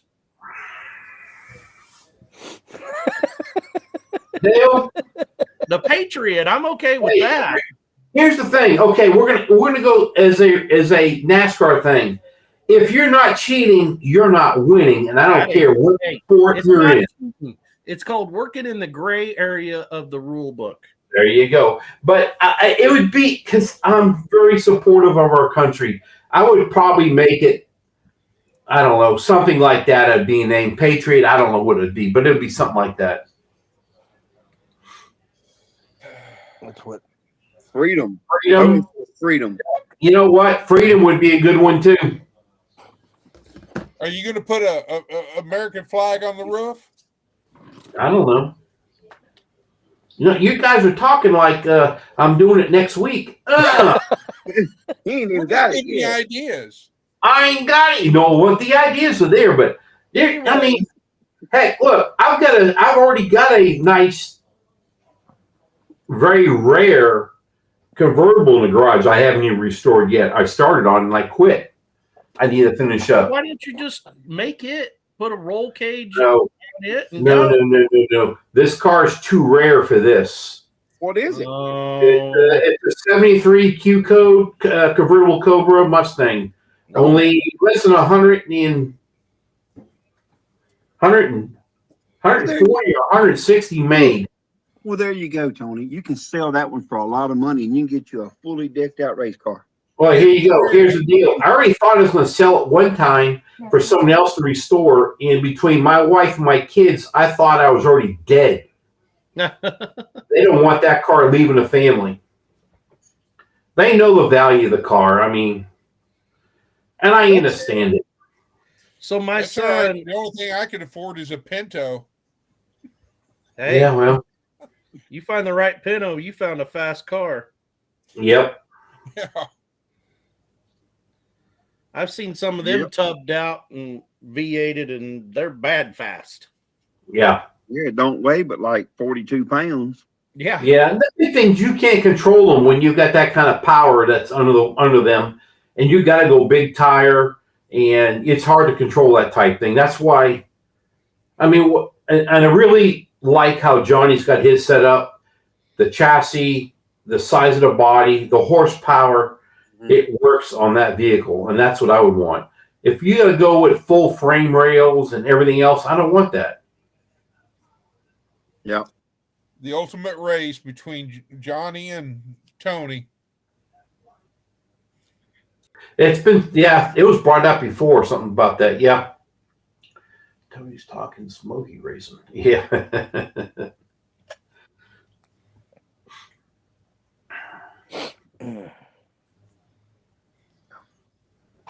I think Johnny, well, I won't go into his, but anyway, yeah, I like Johnny's engine, the way everything he's got set up. He's done it right, but he's had 8 years to get that thing the way he wants it. So, yeah. Well, Dale, I gave you my phone number, so you at least had that in that email that I sent you. And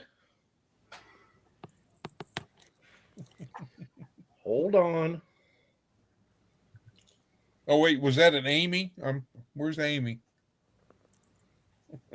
No, Oh, Amy has been quiet. Not Boone.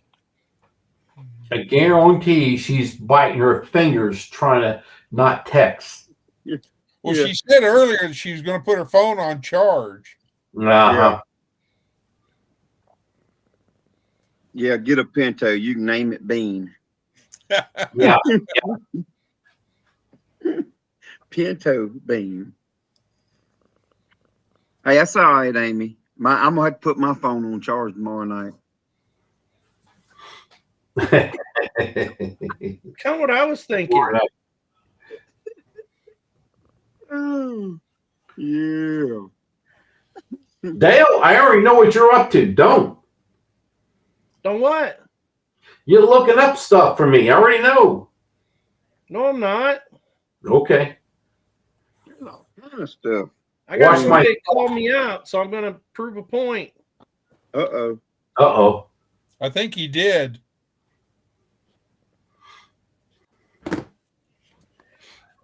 I think he did. Now you got mine. Oh. That's what we were talking about right there. That's what I said. That's what Tony needs right there. What are you talking about? I don't see nothing. You just left out, Tony. We're sorry. Thanks, So guys. I think I need to send it to Angie. If I send it to Angie, it would probably happen. I don't know what you're doing. I don't see nothing on screen nowhere or my phone. No, I sent it to you already, Tony. Oh, the first one. Yeah. Yeah. Oh, yeah. She says, yeah, make my day. Click, click.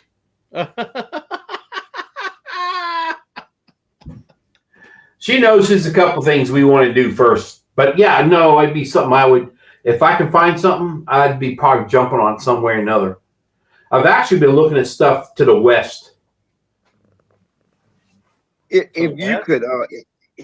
you could find something that's already got the suspension and stuff under it, man, that would sure help the situation. Man, I found one today that had already been one, had 4-link ladder bar, had the narrowed, big tired rear end, cage, everything. And it was a Mustang.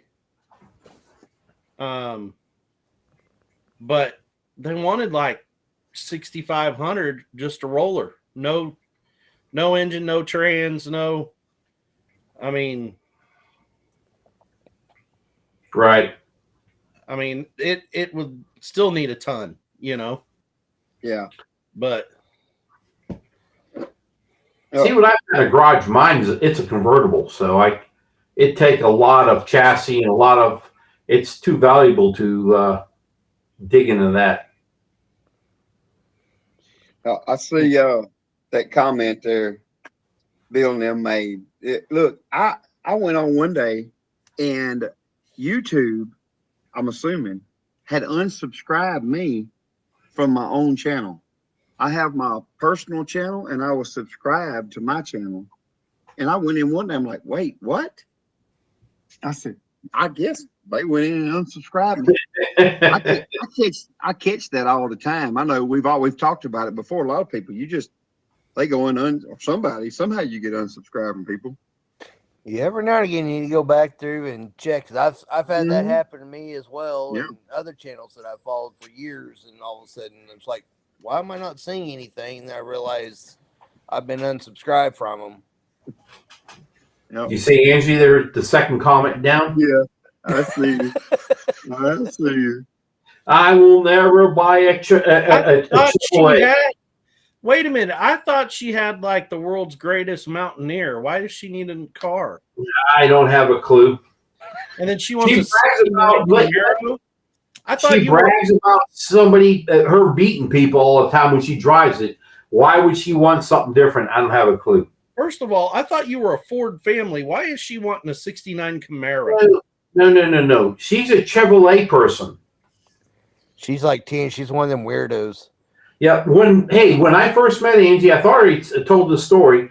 I first met her. She drove a Chevrolet. At my other house I used to have in another town, when we were dating, I told her Chevrolets are not allowed in my yard. That's just the rule.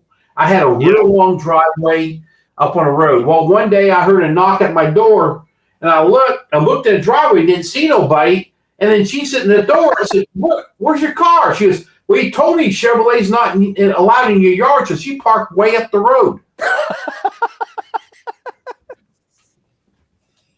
But I'm not going to knock. She had a Blazer. It had damn near 400,000 miles on it. Drivetrain in the engine. Now the engine, we had to reseal the intake a couple times. We got it right finally. It was almost 400,000, babe, and I'm bragging about it. But and then she hit some ice and she rolled it, and she was not speeding. It was super slow, and it destroyed her truck. No, well. We had just put all new brakes, all new tires, new rotors, brakes, tires, emergency brake cables. I think some belts. We went through the whole thing to last another 100,000 miles, and then this ice storm happened, and had Lisa has had 5 Ford Tauruses since we've got together. We used to have to drive to Colorado every month, and we drove every one of them 450,000+ miles, 450,000 and plus, and would get rid of them and sell them to other people. And you would still see those things driving all over, after we would get rid of them. My Ford trucks have always treated me good till that last one, that 09, and it treated me fine. I bought it when it had 80,000 miles on it, and when I got rid of it, it had almost 230,000 or 40,000 when that cam gear slipped, and that was totally my fault because I used not Motorcraft parts. I used cheap parts in it on the cam phasers, and that phaser slipped, and that's what caused that to happen. Right. But this 14 with that 5.0, oh man. If I'd have known, I'd love this new high output 5.0 as much as I do. That 5.0 is a really good motor. Mm-hmm. Good mileage, lots of power, I wish, I'm going to tell you, I am a Ford man all the way, but that's the reason that we have a Chevy Tahoe is because Ford quit putting a V8 in the Expeditions. I do not want one of those V6. When did they stop doing that? It's been a couple years ago. You can't. My son has a. If it was, we could not find one. A 21 right now that has the in an Expedition. In the Expedition. Expedition. He's a big family. My son. We couldn't even look one up. That's why we did the Chevrolet. I wanted a V8. I did not want a V6 with twin turbos. I've seen people. Yeah, I know. Yeah, the V6 is pretty cool. I like that. But the 5.0. In fact, my youngest son just bought a 17.50 F-150 4-wheel drive, and this thing's nice. We just seen it this weekend. Yeah. But I see something about Chevrolet cars and all that. I'll tell you something really quick. My son works for the largest used car dealer in Oklahoma. Okay. Yeah. He is the heavy line technician. He is the guy that he has in his stall where he works, his portion of a building, 1, 2, 3, 4 lifts, 3 dry stalls. And at one point I could walk in there at any time, surprise, and I would see nothing but Chevrolets up in the air, engines apart, everything about it. And I would always get, because it's made of aluminum, I would get all the engine scraps from him because he used to scrap metal. And I actually bought a tool to remove the liners out of all the engines. In my mini stores I used to own, I had over 84 4-cylinder and 6-cylinder engines with the sleeves I would pull out and scrap for pure aluminum. They buy vehicles to sell. Now, these days, I'm going to go back now, past year and a half, 2 years, Ford, Chevrolet, and Dodge all have their issues. But I'll go 3 years ago, you wouldn't catch me even sniffing a Chevrolet or a Chevrolet ever. Now, my wife would want to buy one, and I told her that's fine. You take it to the dealer because I want nothing to do with it sitting around waiting for them to fix it. But I've seen it. You know what I'm talking about. My oldest son, his grandpa on his mom's side, he was a Chevy tech. It had been for years. And so, Kel didn't live with me until he was like 14, 15. So by that time, that Chevy had been instilled in him from that side of the family. So he was an all Chevy guy. Right. He's like, well, he took a new job with the water district, and he's been having to service they've got like 5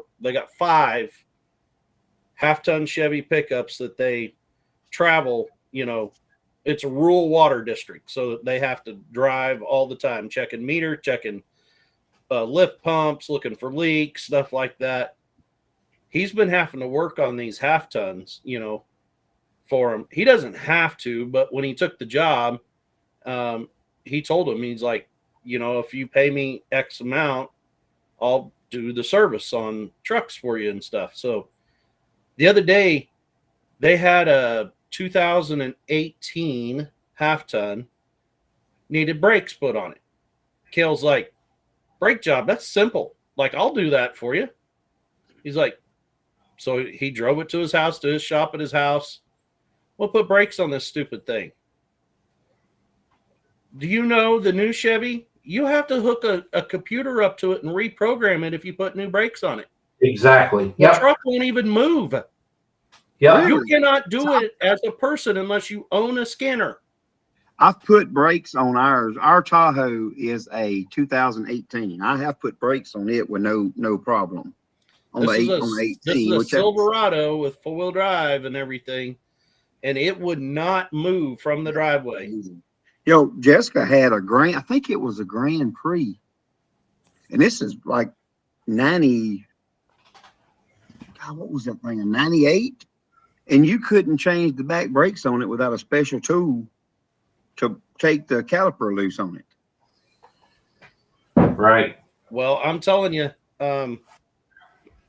it's these things. The transmission went out of the one he drove, and it only has like 90,000 miles on it, and it's changing his attitude on him real fast. Like, he's got an 08 2500, extended cab 4-wheel drive that he personally drives, which is a good truck. Like, it's the HD good truck, but he's done with these new ones. Done. He said, I won't never own anything over like 2015 ever. Our Tahoe, with the exception of when we first got it, we had some issues, and I even tried. This got the swapping 4 to 8 cylinders, which I hate that. It went in the shop. It got the oil pump. The oil pump was going out on it. It got that cam, whatever the deal is, it swaps in between the cylinders. I can't remember the name of it, cam something. But anyway, they had to go in and replace all that. And I asked that guy, I said, man, because I had heard they had problems with it. I said, don't y'all have problems with this? He said, yeah. This was the mechanic at the Chevrolet place. I said, well, what if I just pay for it to just program it out and be done with it, where it stays V8 all the time? Yep. Yeah. And he says, oh, it'll void your warranty. I said, whoa, wait. You mean, so y'all know you have a problem, and I'm offering to just pay myself, delete it out and do away with it. But if I do that, it's going to void my warranty. He said, yep. I said, well, that makes a lot of sense. Yep. Well, I can tell you this, the minute it comes out of warranty, that's what I'd do. I'd delete that off of it. Yeah. Because if I had another 5.4 or 4.6 low mileage Ford, that's the first thing I'd do is get the kit to delete the cam phasers and the VVT, the variable valve timing. And then you've got a real engine. You'll never have to touch it again. Now, the only problem with that is you either got low end torque or you got high end torque. You know, so you got to decide, is it going to be a pulling? Do you want it to pull or do you want it to get good mileage? Right. Yeah. Mm-hmm. Crystal, the Jeep that Dad had was a CJ5, not a CJ7. And we pulled the old junky Jeep motor out of it, and we put a 332 stroker in it.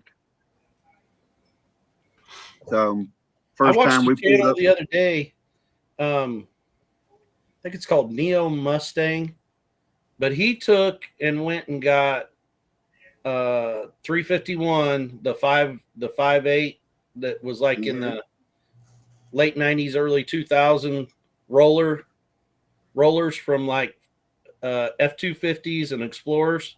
He took it, and then he got a 385 crank from Summit. He took the cast pistons from the 302 or the 50 from the Mustangs and aluminum Summit heads and put on this thing 600 horsepower.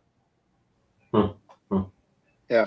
See, hey, Tony, I looked that up because I knew that's what I looked up. Can you buy, and since like 2017, you have not been able to buy an Expedition with a V8. He has a 5 liter in it. He was just showing me a couple days ago. Yeah, that's why I just looked it up because I knew we couldn't find one. Crystal, that's what Crystal, my brother-in-law, that's what they was wanting. They ended up buying one with the V6. What's in the new Bronco? The V6, that twin turbo. You cannot get it. They don't make it V8. Yeah. V6 or 4-cylinder? They have both ways. I think both. You can you can buy it both ways. Yeah. The 4-cylinder has an issue of I think the top of the cylinder, you got the head and the head gasket. The top of the block is actually cracking, I believe. Oh, coolant crack. Yes, actually, it's not cracking. It's really weird. I mean, I've seen a couple of them. They are. It's like the pressure is cutting the block. If you resurface the block and get a thinner head gasket, you can go with it again. It's really weird. And I was like, basically it's blowing the head gasket, and the compression is cutting the block. Well, I would say that it's really weird because when you look at the head gasket, you don't see nothing wrong with the head gasket. It's the block failure on every one of them. And I have seen probably 6. Yeah, that's what's crazy. Well, I'm telling you, Crystal, everybody I know that has got one of the new Broncos absolutely love them. Yeah. Crystal, did you test drive the Bronco Sport or the regular Bronco? Because the Bronco, Mama's got a Bronco Sport. It ain't all that. Yeah, they're a little bitty. So hers is the 2-door version? No, it's a 4-door. It's just the one that was basically nothing but an Escape. They basically put a new body on it, renamed it. But I don't know the Broncos that I see that everybody likes are the, what are they called, Wildcats or? Yeah, see, like the big one, my buddy's got one and he wants to get rid of it, but he said he's got too much money in it. It's a 2-door one. It's not the 4-door. It's the 2-door, but it's the full size new Bronco. And he got some money in it, and he bought him one and his wife one. And he is basically stays under the carport. He never drives it. He went and bought him a 2024 F-150. But his wife drives hers every day. But hers is a 2-door too. I said, why in the world would y'all buy 2 doors? Well, that's what we thought we wanted. Everybody that I talk to that has one, my buddy that I work with, his wife's got one. They love it. I guess, but I don't. There's some upgrades. Like if you're rough with them, like if you're out doing some rough stuff with them, there's some upgrades you can do that will make it a whole lot better on you. Like you can get some tie rod stuff and replace the tie rods and replace all that. I think some of his is more. I think the size of it. He don't like driving it. He's never had anything like that. He's always drove a truck because his wife loves hers. They've got matching, except it's just different colors. They bought the same identical Broncos, except one of them is white and I think one of them is a gray, I think, or black. His is black, and his wife's is white. Well, and I think too, everybody had their minds when Ford brought the Bronco back. They was expecting it to be based off the F-150 frame, like it was for years and years, where the original ones wasn't. They was meant to be with the biggest thing I think that I got a buddy that, as a matter of fact, he bought one. He pre-ordered one, and the biggest letdown to him was that Ford didn't put the V6s in them. He's like, why not? Because the Bronco is the smaller. It's not the one you're talking about is the bigger Bronco that was on the F-150 frame. But the one like the new Broncos, the one everybody was like raving over, that's the one that was off of the smaller framed. The late 60s, early 70s. The one that right now that OG Bronco. Yeah, the one that's like you can buy for like $80,000 now. Yeah. Have you guys seen?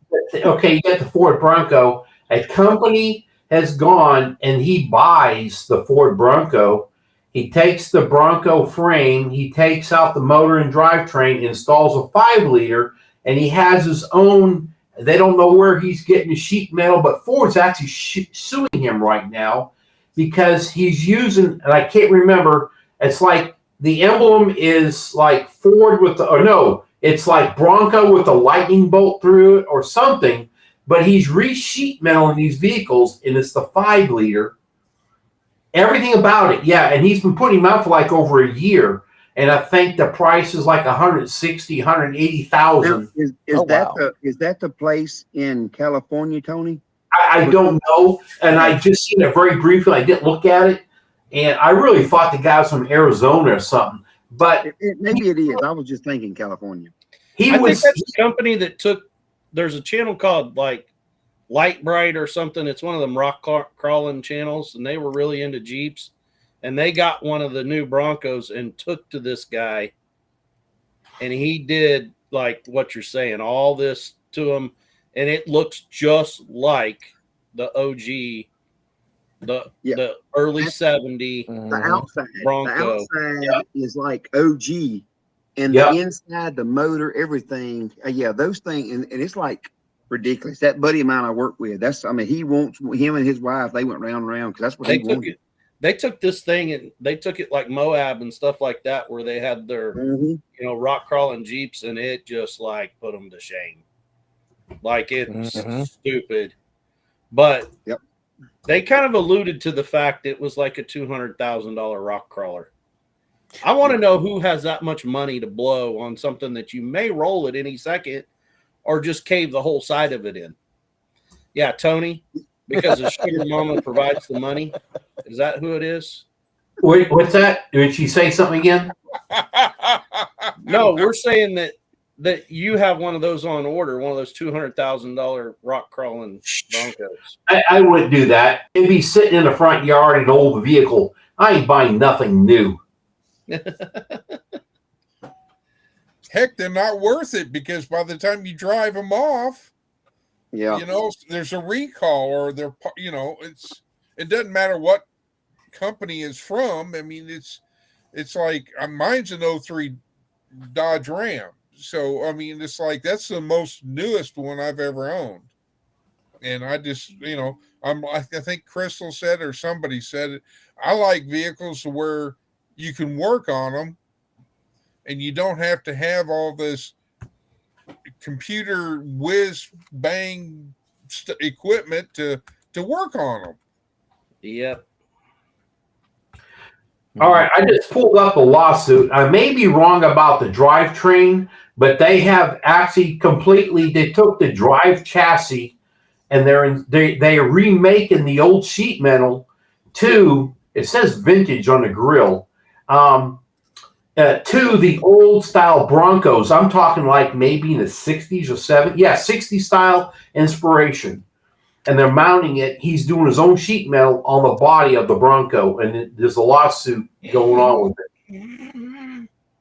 I was trying to find the name of the company. That's what I was looking, because, like I said, like I said, Troy says they're my buddy, but he was the one that was showing me that, and that was really cool. But they did. It was everything built with that, like you said, with that old body, and man, that was. I had a student. He took a 71 full-wheel drive Chevy and changed out the axles for straight axle, 1 ton, Fords, Dana, axles. And then he modified the frame and he dropped a Duramax in this 71 Chevy. And I'm not a Chevy guy, but that was the coolest thing I've ever seen. Like, it was cool. Yeah. Some of these kids that I shouldn't call them kids. Some of these students I teach, these young adults, they are super talented when it comes to that stuff. I had another one that had like a K5. He completely modified and redid. I had another one that took a first gen Dodge diesel with the 5.9 and converted it to all disc brakes and marine injectors and put a lift kit on it and everything, regular cab. It was sweet. These kids doing all this stuff, and here I am, can't even pay for the gas to put in mine to go back and forth to work every day, Mm-hmm. Yeah. My neighbor has a 2013 3500 heavy duty with the diesel. Bragged about that thing for absolutely years. Then one day, hey, my truck broke down. Can you come get it and put it in your trailer and bring it to this guy to fix it? I said, I'm going to tow it with a Ford, right? He goes, yeah. So I'll be over with I have an 18-foot dump trailer. I said, I'll bring over my Ranger and we'll tow it over there. And he was like, what? I said, well, I have to make it look good. He goes, promise me you don't take pictures of this. Okay. Now, here you go. He's asked me to tow it 3 times. He has the injection. Something's going on with the computer that's very well known, I guess. And you can't buy a computer for it. New is like $4,000. He bought a used one. He actually, I guess you have to buy 2 computers to make one. I don't know. I'm just telling you, it was like almost $2,000 to get it running again, and he's still not happy with it. Wow. Yeah. I have no. Yeah, I love you too, honey. I see you down there about motorbike. Yep. Okay, Tony. The one, it is called Gateway Bronco. That's going to be the company. Okay. I actually do have it there, and I was starting to read some of it. Yeah. And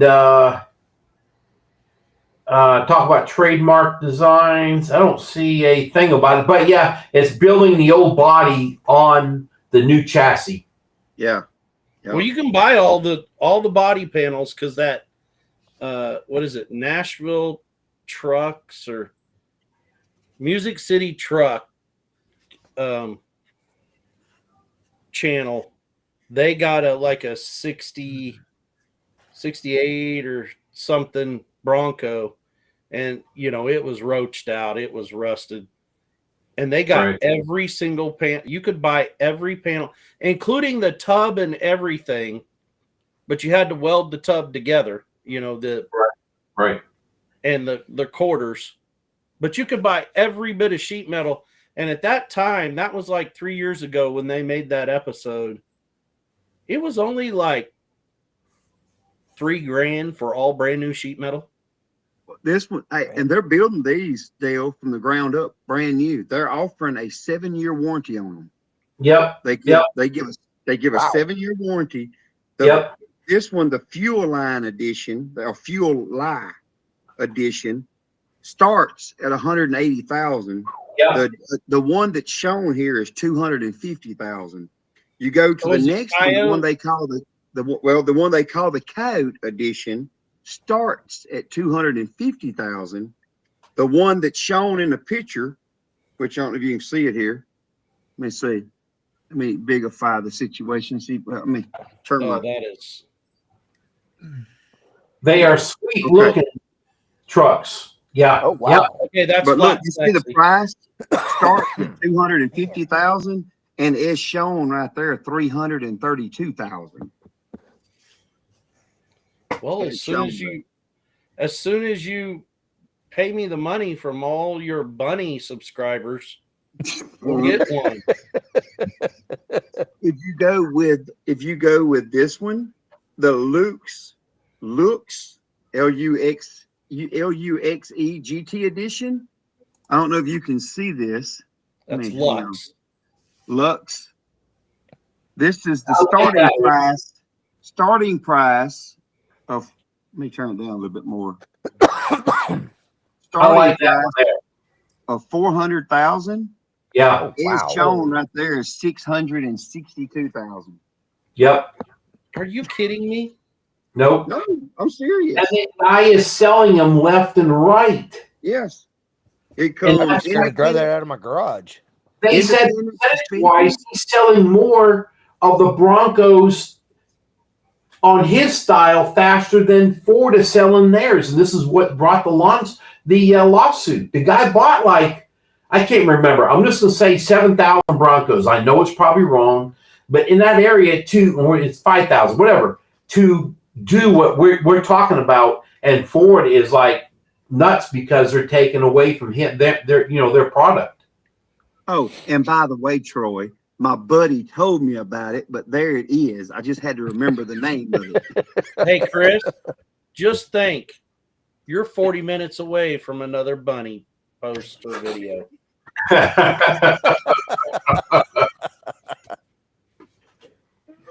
I'm not going back to the pasture for you tonight, Chris. You can wait till tomorrow. Last time after live, but see, I agree. I thought we was had to.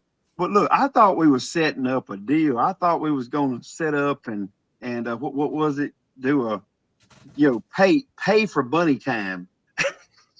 Pay for bunny. I also remember, Trey, that you were going to put up cameras. Yeah. Look, I said that's something I've been thinking. Look, I ain't been around here to do nothing. I go back. I know. I already started. I started the fun for you. I started. That's right. You said that was my sheep lesson, my deer hunting lessons. I got $5 to go toward my deer hunting lessons. You don't know how to. I don't know. I don't know if we could have took an airplane this weekend and had any better luck deer hunting. I just. Hey, man, the only thing I'm going to say is at least you got to go because I didn't. Sunday, last day of rifle season. I'm like, I'm going to go deer hunting this evening. And then, oh, wait, I can't do that. I have a live clock.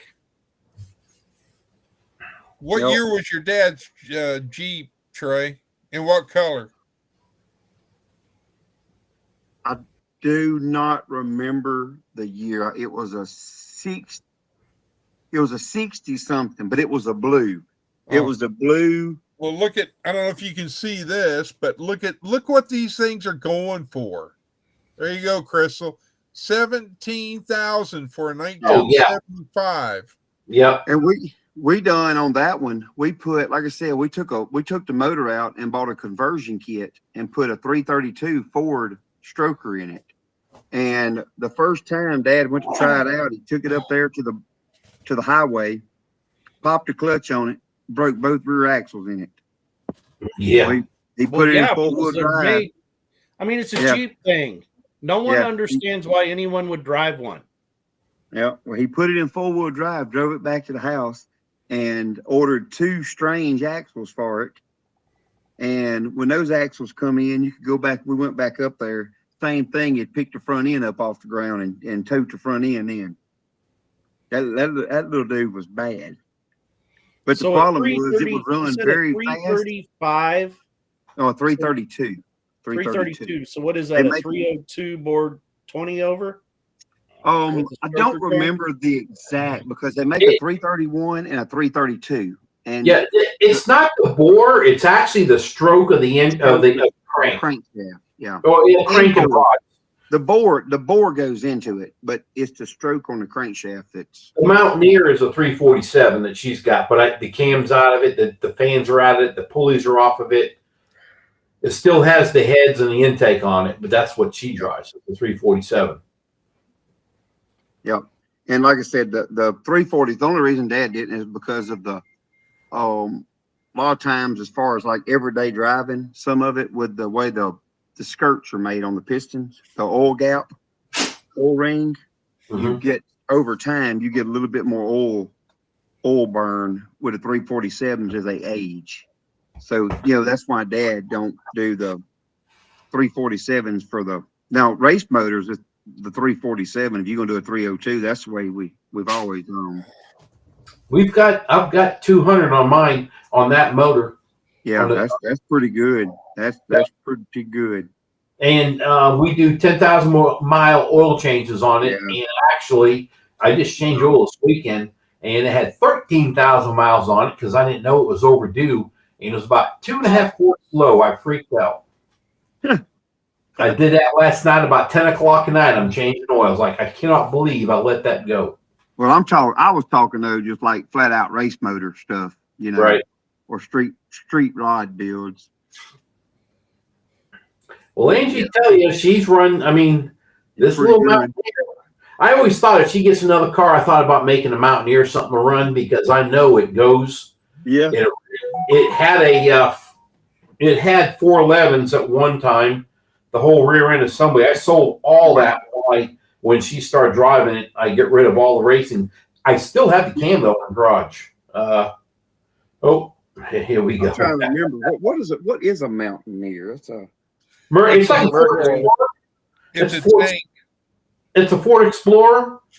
Okay, that's what I was thinking. It was like a Ford Explorer, but okay, yeah. What do you think of that one, man? I was looking at it. I seen it.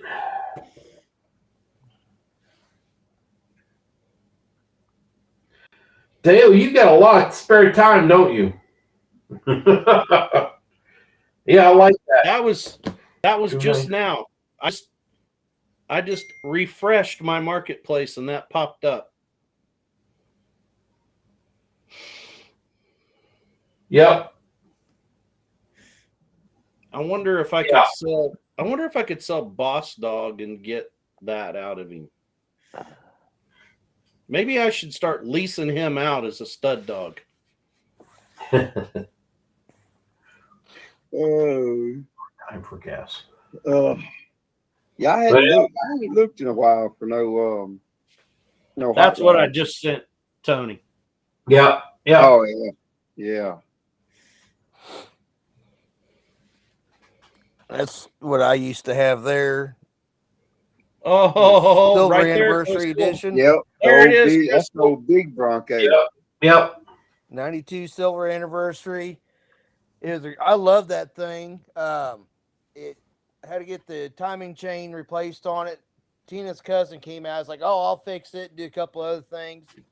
It's like, okay. and gets it all put back together. And he went to the John Deere's place up in Anderson, got some stuff put in the oil that's supposed to help clean it out and whatnot and everything. Poured it in there. We jumped in, and it's about a mile from where we're at back to my brother-in-law's old place back in behind our property. Yeah. Hot rodded it there and back. Well, and I was on the volunteer fire department at the time. A couple days later, went on a call, tried going up a hill, made about halfway up the hill, and I lost all power. I could barely make it up that hill. So I limped it home and loaded it up on a trailer, took it up to a mechanic that's a friend of my little brother's up in Joplin. He goes, "Your engine's toast." And I had the bottle of it that was still in there that he put in there. He goes, "Did you put this in here?" And I told him what happened. He goes, "Read the instructions. You're supposed to put it in there, let it idle for X amount of time, and then just slowly drive it for X amount of time before you give it any real power." And like I said, he poured that in there and just hot rodded it there at basically 2 miles and blew my engine. Yeah. So I didn't have the money for a new motor for it. And so Tina made me sell it. Back then, those 302s had nylon cam gears. Mm-hmm. And they used to ring off. And when I worked for Ford, whatever, when we had a cam gear go like that, it was an automatic pull the paint off of it and get that crap out. Because that you don't want that nylon getting in your screen, getting in all that, and it just wastes it. Hey, talking about screens, I was just at my son's work. I mean, a few weeks ago, he's showing me oil pump screens that look like the size of a dollar piece. That's it. Oh, wow.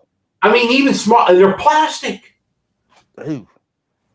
Crazy. Mm-hmm. Yeah. That ain't good. Nope. Yeah. I was not happy. I missed that Bronco. I wanted to keep it and and just get a new motor put in it. And Tina got tired of it sitting in the yard, so I had to sell it. I tried to buy my son one of those, the Eddie Bauer edition one. We was gonna fix it up for him, and it wasn't in too bad a shape, but the guy wouldn't sell it to us. Well, and the wheels that are on it, which I looked it up because, like I said, that one's the silver anniversary edition of it. Yeah. And the guy I got off of, he put aftermarket wheels on it. Well, I happen to have a 93 F-150 that I just sold or was getting ready to sell. The wheels actually matched what came on that Bronco originally. So I swapped those out, put the tires and rims off that was on the Bronco, and then took those and put those off my truck and put those on that Bronco. So it mostly matched. Yeah. and then like I said, after that engine blew in there. So, but it was fun. I loved driving that thing. Well, guys, I'm going to get off and get on my phone, so I'll be in the chat. So, all right, Chris. See you later, Chris. I'll be in the chat. What are you gonna go set up camp and wait for your bunny video? Dale, I love you. Just so you know that, my brother, I love you. You'll get something tomorrow, Chris. I will hook you up tomorrow. I've already said it. So Night, Crystal. All right. Thank you for the hat, Trey. Night, Crystal. Night, Crystal. Lori, are you talking about a Mustang 65, 66? That's what she was asking. What year that Mustang was? I shared with you that. Okay. Yeah. That thing said it's already been a drag car. Yeah, I've seen that. Yeah. Yeah. Man, well, Johnny wouldn't know what to do if I showed up with that thing. Other than just whoop me. Right. Well, it takes time, Dale. You got. I'm telling you. People think that deal like just happens overnight, like Johnny with that. That is years in the making to get to where he's 8 years just for the engine alone. Yeah. Yeah. Mm-hmm. Before he even took the motor to the machine shop to get started on it. Crystal, that's a likely story. I have seminar. I can't sleep in tomorrow. That's what they make coffee for. But she'll be on YouTube while she's doing the seminar. I guess Johnny said he's going back down to that racetrack the 28th. Yeah. I thought it was this last weekend, but it's the 28th. The 28th, yeah. I told him no because we have family, and Angie says Dad would probably want to go with you. Yeah, I heard that when Angie spoke up on that. I didn't know that. I mean, so there's a chance of probably, I think. Where's that at? That down there in Salsaw in Brent. It's the Willie's or Wilsey's, WELSEY racetrack. Isn't that the track that y'all went where there was no service? Is that the track where y'all went? Supposed to be no service there, but it ended up being, yes. I got you. Okay. Yeah, I put a video on it like 2 or 3 months ago. I did one. That's in Sallisaw, Oklahoma. Yep. Yeah. For me, it's a 2.5 hour drive. So that means it'll be like a 5-hour drive for me, probably. I don't. Well, it's just below I-40 on, I think, off 59, I think. It's 3 hours, 44 minutes from me. Right. I have to have my beauty sleep, Crystal, after I put on a show like we do here. I mean, what do you mean get up and give you a wake-up call? See, her dad get up. Her dad flies in town on Sunday, so I guess we'll be talking to him about it, see what he wants to do. He's 78. OKC? What's that? Is he flying into OKC? Yeah. Yeah. Yep. So pick him up and see what he says. Yeah, you going to the drag races. He's 78 and he takes like 3 naps a day, so who knows? Crystal, that just sounds like a you problem, not an us problem. Now he is a veteran, prison of war. Ooh. And he's a good guy, but he's on meds. He's 100%. A Plymouth Barracuda. I'm out. What? A Plymouth Barracuda car. I'm out. No. It's 4-0. Oh, I know. I was just sitting there, popped up. Old Plymouth Barracuda. You don't see them very often. These coyotes around here are so bad. My GSP, all of a sudden, he started howling like there was something wrong with him out there. And there's coyotes everywhere when I went outside a while ago, all around me. Right. They've been cutting up around here too with that full moon, I guess. Mm-hmm. Same here. And plus, it's getting. I think this time of year is their mating season, isn't it? It should start. Yeah, it should start pretty soon. Yeah, that's what I thought. Yeah, getting pretty close to that. So I may have to. I may have to start predator hunting. Start calling them. Yeah, right. We might make a weekend trip out of that. Yeah. I will bring some toys. I say I got a little 300 blackout, would be perfect. Yep. Well, in Kansas, you can't use those tools after dark until after the first of the year. They have an actual season and you can use them. See, ours here, you couldn't. Used to in Louisiana, you had to stop predator hunting. That's hog, coyotes, any of that. 10 days before deer season opens. Yep. And then you couldn't go back until 10 or 14 days after. But they finally here about 2 or 3 years ago just said, go get them anytime. Well, and that makes all the difference. It's because there's nobody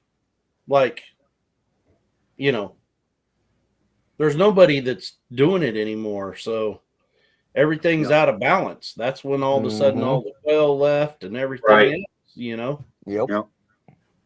And I can tell you right now, when it's cool, those thermals, they pop. That you can't hide. Right. I watched Lucky Duck the other day. Lucky Duck calls, they were using them, and holy cow. Oh, I guarantee you. There's no hiding from it. Like I said, unless you go inside or. I was watching them the other day when it was like colder than cold and it was raining there, last weekend or whatever. And they were in Colorado and they set up on this call and they had 6 come in at one time. Really? Coyotes come running in there at one time. Man. That's pretty cool. You get that many coming in there. Mm-hmm. Well, especially them, they're using all suppressed 223. You know, it was during the day. One guy, he wanted to, which that's his whole business. It's the guy that owns Lucky Duck, makes up all the calls and everything. He wanted to get up using a 10 gauge. So he set up right next to the call. Stop it, Dale. 4 of them come right up next to the call, and he's just mowing these things down like Wyatt Earp, man, with that 10 gauge. Just one after another. That's one there that takes care of business on both ends. Yes. Yeah. All right. My wife's off the bed. I need to go to bed too because 6:15 will be around quick. Yep. I gotta get bed. I gotta get out the shop and finish up a project for Tina so she don't kill me. So tonight? No, tomorrow. So I need to get up. So well, you better start using some oak wood, or else Paul's gonna throttle us both. Oh, I got projects already ready for that oak wood. I just need to get to the point to where I can actually start using it. So I got it sitting over, covered, and ready to go. I just need to get to the point where I can actually start those projects. So Yep. All right, guys. I'm going to go. Y'all have a great night. We'll see you next time. All right. Be safe. All right, You too, Tony. Yep. See you later. Yeah. Eric, Trey, have a good night. Bye. All right. Yep. I'm going to head out too. So see you guys. See you, Eric. All right, man. And then there were 2. Love my Plymouth Duster. Lori had a Plymouth Duster. Damn. Yeah, we're gonna get ready to wrap the thing up too. I need to get. I hadn't had much sleep the last few days. So I come in. They did tell you that they're going to go ahead and they're going to give you shots in your knee first. Well, what they done today, they went ahead today and they give me a cortisone shot in it to try to help that. Told me to the anti-inflammatory medicine that my doctor put me on the other day when I went. Told me to basically double it. Start taking the same thing twice a day instead of once a day.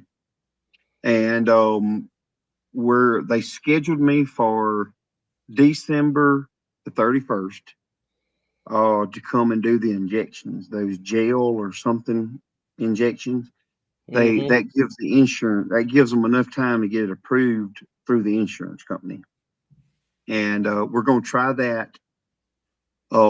He said we'll know pretty quick. He said, but he said they have some people that it really doesn't do anything for, they say. Some people he said, a month to 3 months of relief. And he said he's had some people get anywhere from 8 to 10 months of relief with it. Because all it basically does. People must not be very active. And that's what he said. He said a lot of that stuff has to do. He said, but a lot of it is your body too, and how it all takes it, and so on and so forth, whatever. So, his hopes in the deal is he hopes that we can do this, and it will prolong it. And for some reason, he's just got like 48 years old in his mind, but I mean, heck, if you get 25, 30 years out of a knee, I mean, I'm pretty sure 30 years from now, I'm not going to be up rolling, Yeah. So I'm just to the point. That's why I said it done got so bad. I'm like, I'm ready to get it fixed. I'm sick of fighting this deal. And, like I said, like I told you, the deal with the deer the other night where I just was getting out of breath and, and like now, I've always been the one. I'm telling my son, come on, hurry up, keep up, catch up. Well, now I'm the one that's getting behind. Ow. Brenda. Yeah, she was digging in my leg. Oh, that was hurting. Drew blood. But yeah, and like last night we took a long walk last night trying to find some hogs. And I was right there with them, and shoot, by the end, they was having to stop and wait on me. And what it does, I go to favoring it so much, my left knee, that my dadgum right hip starts hurting. Yep. And it's like, oh my gosh. And like now today, like Big Mike from MT Homestead, they fixed his one hip that was bad. Well, that hip had been bad for so long that he was favoring the other one. Now he wore out the other one, so then he had to have the other one fixed. Yep. But thank you, Troy. I didn't think about that, but Lori's right. That's a heck of a day to get that done. That's New Year's Eve. Well, I mean, I've got to try to work it. They wanted to do it. Like the second day, the first or second day, I go back to work on days. And I'm like, well, I can't do that. I mean, I can, but I mean, why take off work when I've just had 7 days off? So well, I would want it to be on.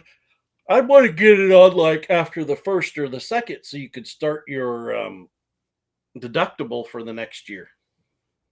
Well, yeah, I guess so. But at the same time, it's I've met my deductible, so this is apparently some pretty high shots. Oh, really?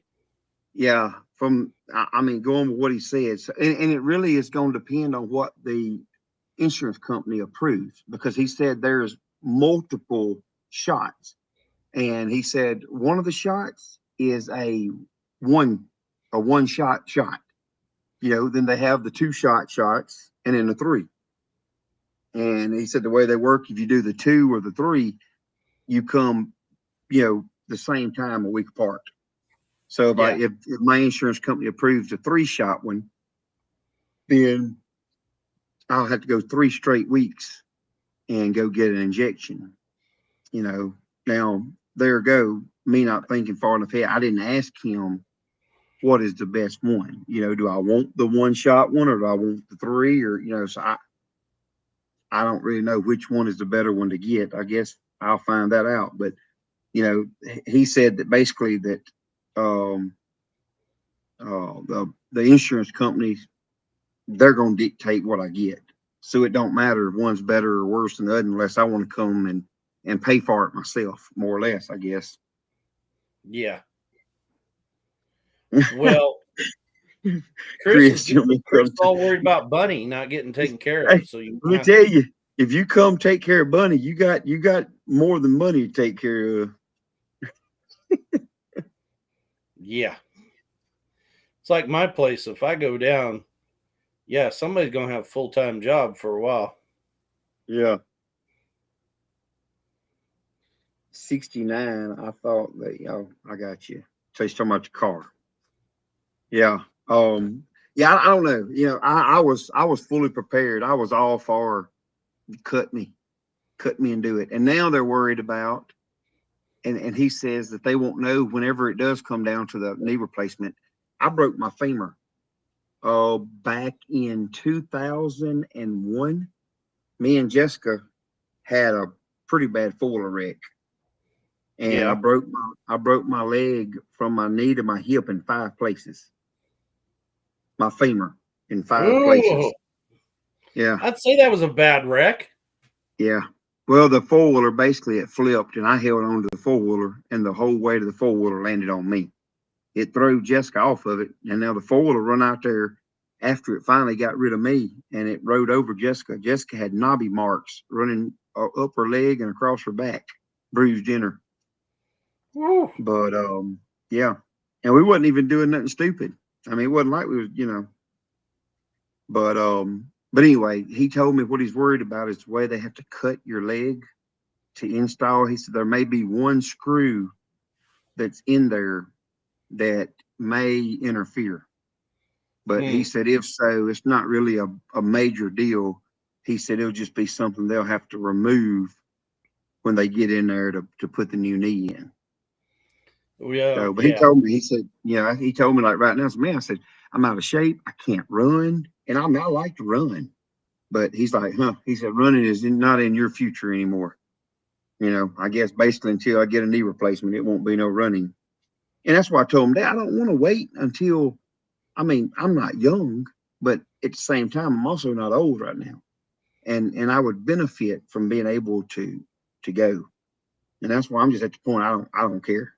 I want it fixed. I see Mama's done had her too, and she gets along just fine. And, I had one customer years ago. He, like his wife got one replaced, and then it went after 6 months and got the other one replaced. And when it was time for him to have his done, the doctor said, well, let's just do both of them at the same time. And everybody's like, what do you mean they did both of them at the same time? He said, actually, recovery. They said, and he did it. He got along way better because, the rehab was just both of them. So he didn't favor one side or the other, because he couldn't, they were both the same, Yeah.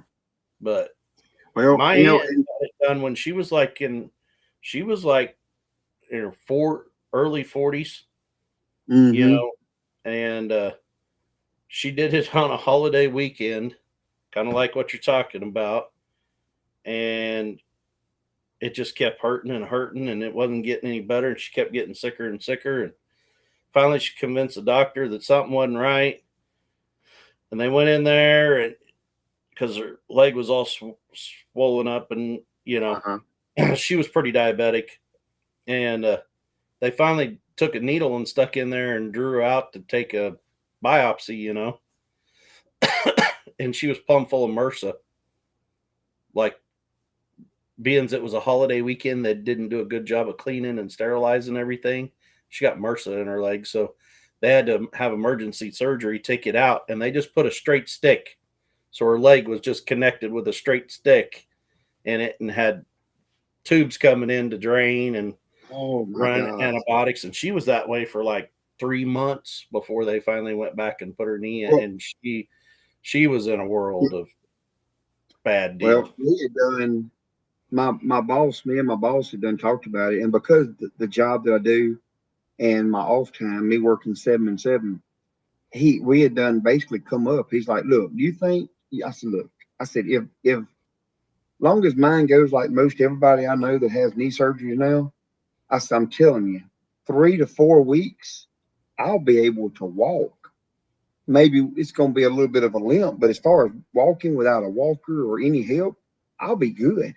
Yeah. So we've been worked it out. I was going to try to schedule it for when I worked off, take a full hitch of sick time, and I'd be off again my other 7 days. Well, that right there is 21 days. And then I was going to plan on taking a week's vacation and then be off another week. Well, I could take a week's vacation, a week's sick leave, and I'm off for 5 weeks. And he said, you can just come on back and go straight days. And that way we'd have somebody there during the day. They go make my rounds for me, and I go back to work in 5 weeks. I bet if it all goes well, you'd be back. You could actually be back within a month. Oh yeah, I mean, like with the way Mama is, like I said, Mama's what 60? Mama's 62. 62 or 63. I mean, and she's bounced back from this second one like a champ. I mean, she's younger than my parents. Yeah, I mean, she's been helping work cows and mowing yards, and I mean, because of her job, they won't let her come back. I mean, they're making her take, I think, 10 weeks off.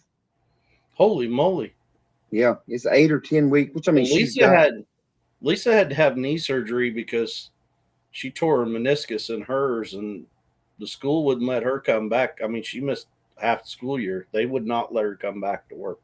See, and that's where all this started. So my right knee, I went to having issues. Well, my left knee was hurting. Then something just changed, and my right knee went to hurting, which I think it was from favoring my left knee. Well, I went to the doctor because my right knee had done got where it was hurting so bad. So found out I had torn meniscus in my right knee. Went to the doctor. They sent me to a specialist, and he's like, "Yep, you got a torn meniscus." And he said, "We need to go in there." And he told me everything they was going to do. I'm like, "Okay, let's do it." So he went there and done it. And he told me, I said, what's my restrictions? What can or can't I do? He says, I'm giving you no restrictions.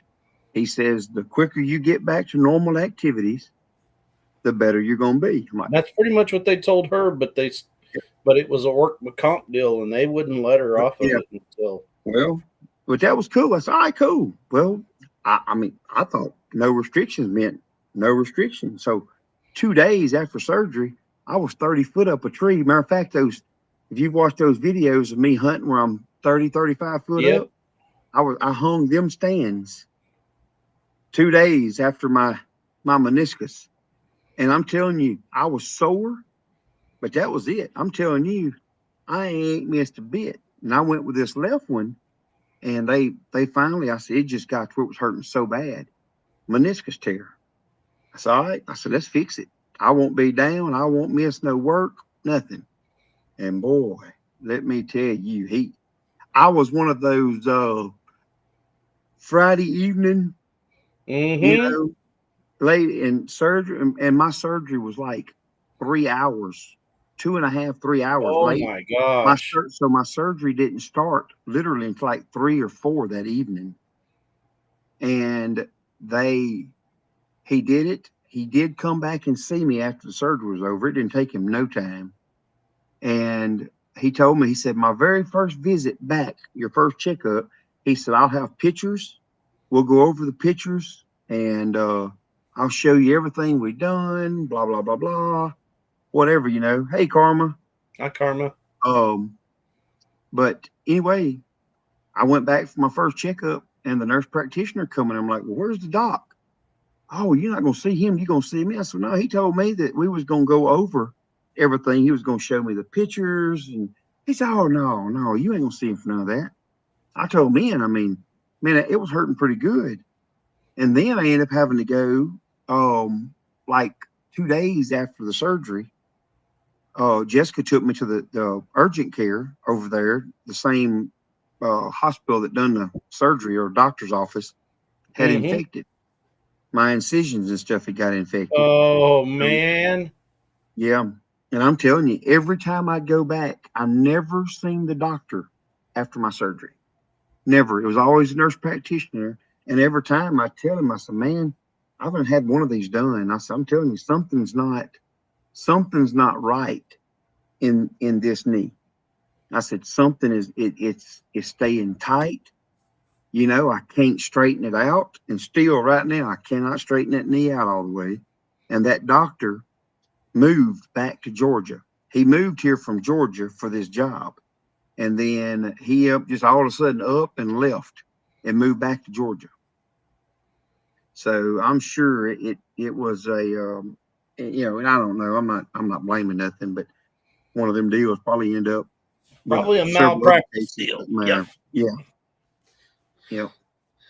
But, so, well, I'm anyway, gonna get off here so you can get off of here. But yeah, I'm gonna do that, and hopefully, like I said, hopefully Mr. Paul and Tina and them help them with some watch hours. Oh yeah. So, and if anybody else, you got to get Chris hooked up. I will. I, like I said, I didn't know that he could. I just assumed that he couldn't because he No, was. if you're using a streaming platform, you can he go can do it. immediately. Yeah, yeah. Well, I'll get with him before next week, and I need to go back and start with Mr. Paul and do a binge watch on Paul and run all of his stuff and help build up. Like I said, I try to do that with everybody. I don't mind helping anybody. Yeah, I'm with you. Hey, Peter. Good night, bud. Appreciate you watching. Coming in. Have a great night, Peter. So yeah, yeah. And that's kind of so. Yeah, I don't know. I've kind of got a few things going on in the evening. It's the end of semester, so I don't know how much I'll be on the next couple nights. Yeah. Well, that's me. I go back to work tomorrow Chris. night. I go back early, so I don't know if depending on how the night goes, whether I can even get on when Amy and them go live tomorrow night.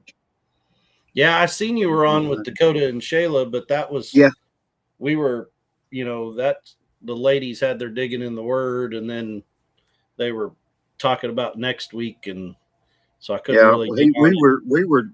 We were driving back from Shreveport, and that's like I said, it's about a 2-hour drive to where we went to the doctor today. And Dakota texted me and told me just gonna let me know that they were gonna try to go live tonight, and they was gonna put the link in there. Anybody wanted to join was gonna join. I said, well, if I get home in time and I'll join. I think I was about 15 minutes late or so. Shreveport is 8 hours from me. 8 hours. Yeah, yep. We're 2 hours. Well, actually, we went to Bossier, but Bossier, Shreveport area. It's one of them deals. One thing it is the difference between Bossier and Shreveport's a bridge across the river. Yeah. So while you follow the rules, when Jennifer falls asleep, keep talking till she wakes back up. Alarm just went off to reload the wood stove. There you go, Jennifer. Man, Jennifer, you loading this wood stove with all these alarms and everything. I had a wood stove for years. I never had an alarm. It was look, the alarm that was Nana going, cold. Hey, it's getting cold. Go put wood in the stove. Yeah, Karma, I bet Shreveport is days from you. Thank you, Chris. I've got to get some more caps ordered before I do my giveaway.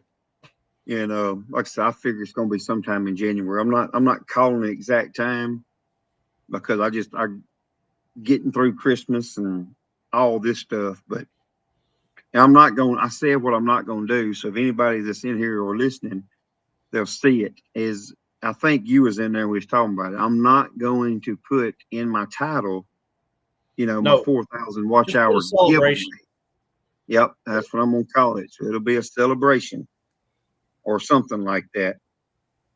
And that way y'all know that I want people that's actually watched and help get there.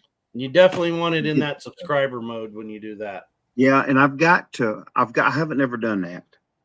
So I would do it for longer than 5 minutes. I'd do it like 10 minutes. Yeah. Because Riff Raff is not going to join. Yeah. For 10, they're not going to wait around for 10 minutes to stuff. You know. Yeah. So I'm gonna try to make it a pretty good giveaway. Order shirts cheaper and cheaper to ship. What do you mean order shirts cheaper and cheaper to ship?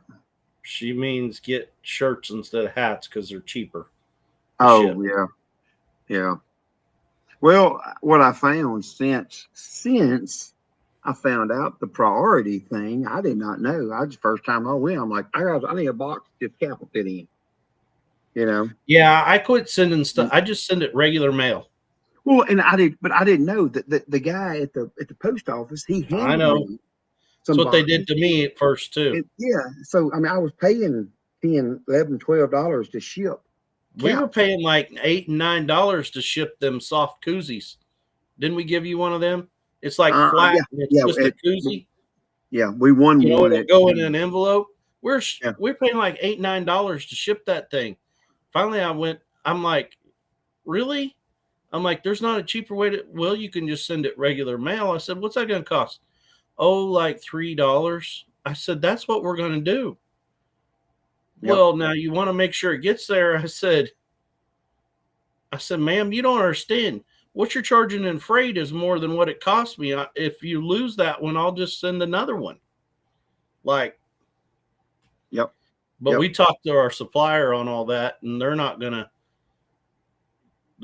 print anything until summer again. I'm college student. Do y'all use the barnyard or whatever you call it? I've used Spring, but everybody's kind of tried to talk me into Bonfire. But then the other night, everybody was mad about Bonfire. Well,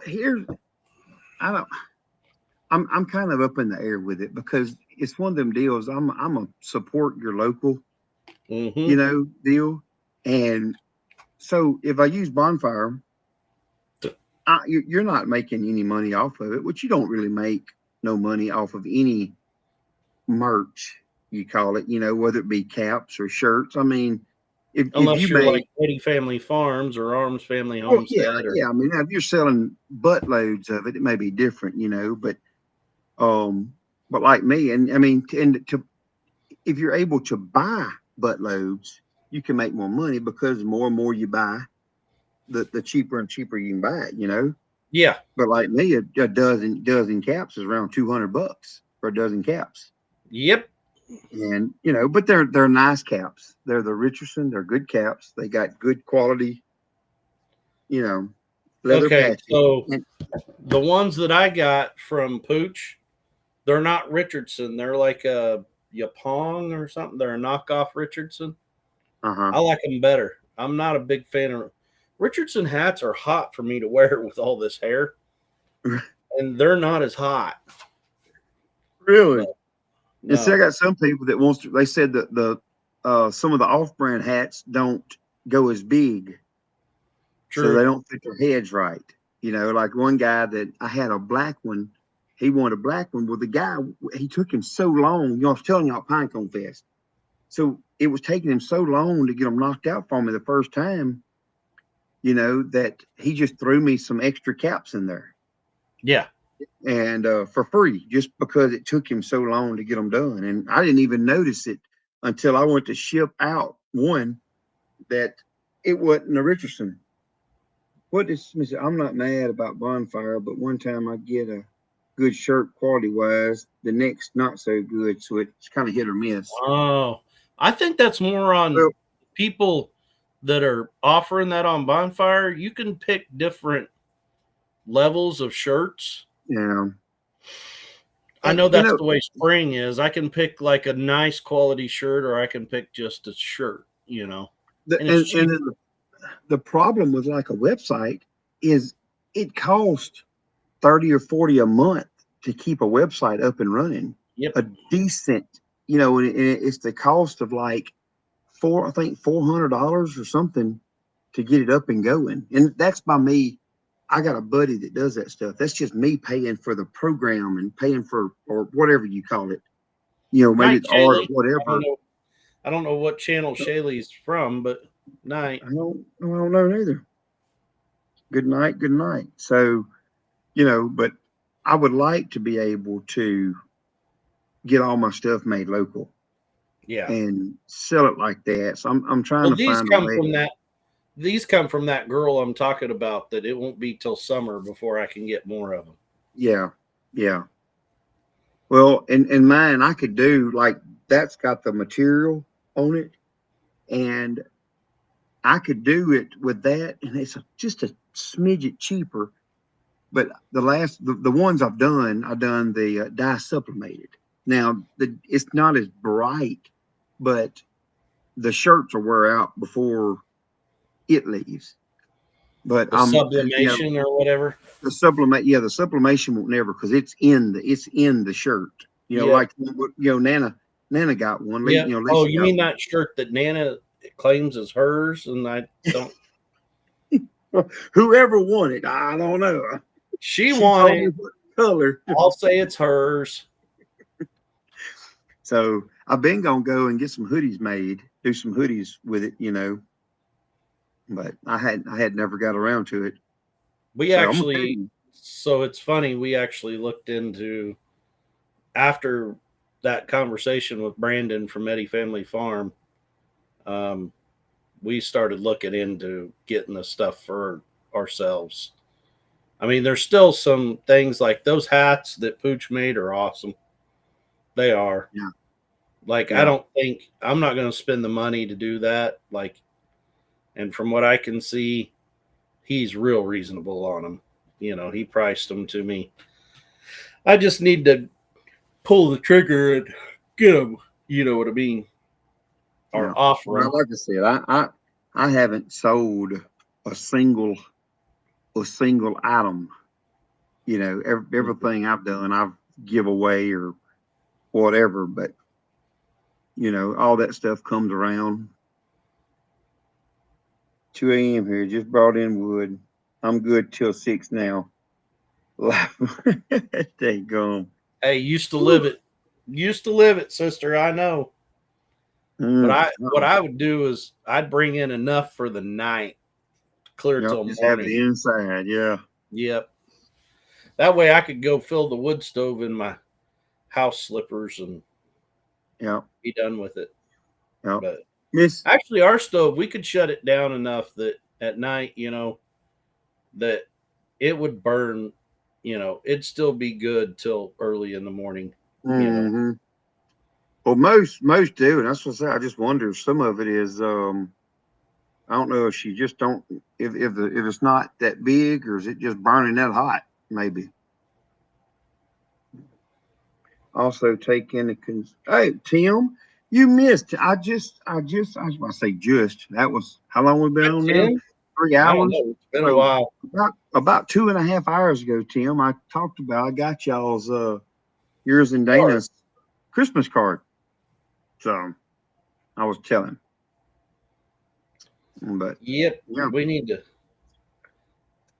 We got more cards in today. That's all got to be shipped. I'm still trying to. I hope I don't miss people. I'm trying to. Well, that's Nana sent a bunch out, and then we got a bunch of cards in. So then she actually had addresses of a few that we were wanting to send some to anyway, but we finally got a card from them. So we got an address. So then she had to fill out more and send more. So, but yeah. Well, I'm going to get off here, dude, because it's like after midnight, and I still got to work. I know it's 12:11 here. Yeah. So, but well, I appreciate it, Mr. Dale. You bet. You have a great night. I'm gonna let you close out. I do. See you. Yeah, Evelyn. I've got a company that's over about 45 minutes from me that does the really, really nice shirts, kind of like the one like you're talking about there that Nikki had. And they do some really, really good quality. But there again, quality comes with an expense. And it's not cheap to get them. Now, if I buy 1,000 shirts from them, they'll make me a deal, But the shirts will be there, and I'm all about that. I like quality sometimes over the quantity thing. 2 or 3 loads worth, like I said, ours too. Yeah, that stove burns 6 to 8 hours. But I think, man, like Jennifer, it's up there. Man, it's cold just all the time. Had a busy night, Tim. Well, I'm glad you can stop by anyway. I just don't. My spine, damn it, bothers me too. Yeah. How much wood can you put in there, Jennifer? Jennifer maybe went back to sleep on me. After one here. Oh, Karma's gone. I missed that. I was talking to Dale leaving. stove with a big glass door. Really? Let me see.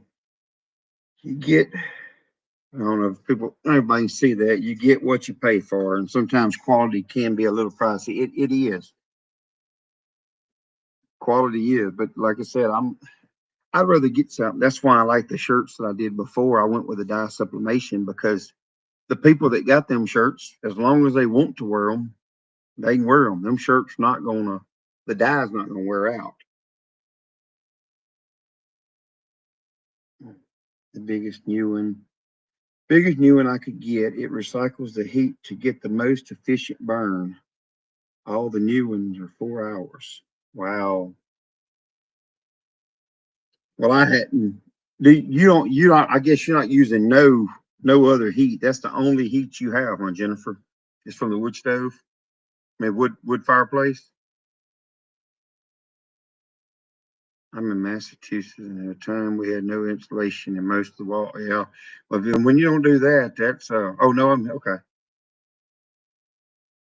Yeah, that insulation is that's really important to keeping that heat in. Oh, okay. I'm sorry. You was telling Dale about. I got you, Karma. Depends on the size of the wood. It heats 2,000 square foot. That's pretty good. But y'all don't get a break from the cold. It's just cold there. I don't like it when it goes getting in them teens. Them teens, it goes to. Hey, Jennifer does that wood sparkle. That's what she likes. She likes where that wood sparkles, Beth. And it shimmers in the light. Oh my gosh. Oh.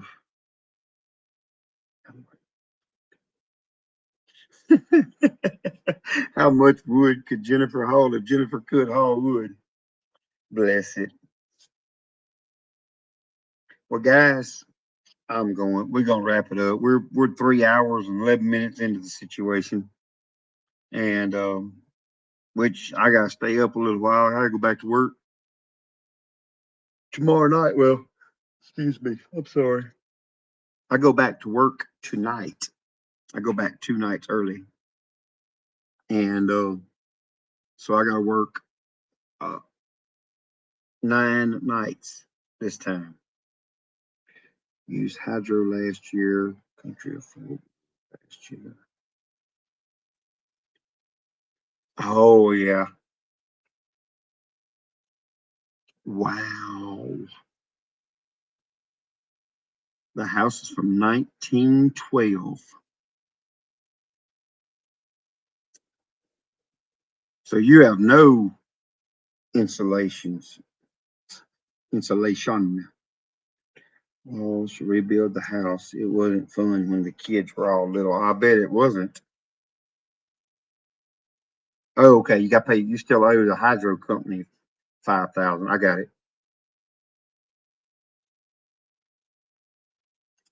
Oh, yes. Hey, good night, Lori. I appreciate y'all stopping by.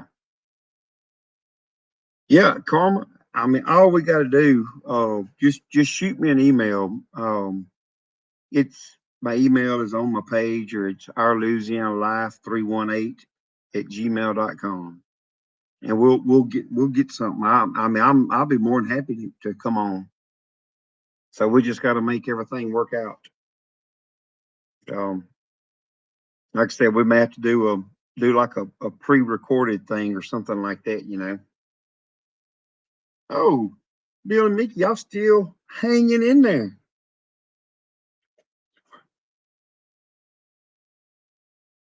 Hey, anytime, and hey, if there's anything else I can help, I mean, Dale knows more about some of that stuff than I do, but like I said, I'd be more than happy. You can email me. I can give you my phone number, whatever. I'll help you any way I can on the situation. Like I said, I learn more about it every day myself. So I appreciate that. I missed y'all's first live. I didn't even, like I said, I've been completely out of touch. I've been off grid just hunting, and then I come home this morning and went, straight to Shreveport and went to the doctor, and we done some shopping and then just come straight home. So I've been kind of out of everything. It was built in the 1800s. Wow. So this year, I'm just using my 3 cords of emergency wood I got last year and just bought 2 more cords of hardwood. Wow. Takes 2 cords a month. And you said, how long is it cold up there, Jennifer? How long is that there? You said it's like 8 months, didn't you? I think it was you we was talking one night. Said y'all got to run that for it's like 8 months of that. Yeah, just anytime, Carmen. Just hit me up on my email and we'll work something out. Like I said, I go back to work tomorrow night, so I won't work off until next Thursday. Is when I'll be off again. It's also 1,600 square foot and full upstairs.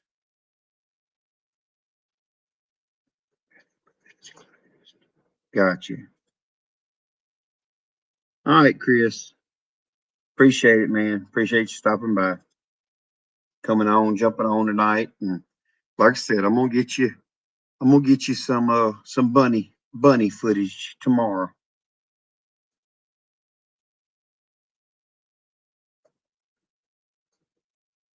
Oh yeah. Well, like I said, if I can help y'all with anything, just hit me up, Bill, Mickey. So I will hook y'all up best I can. Yeah, there it is right there. Good night, Beth. 8 months, but this year was warmer than usual, so I was able to be skimpy on wood for 2 months.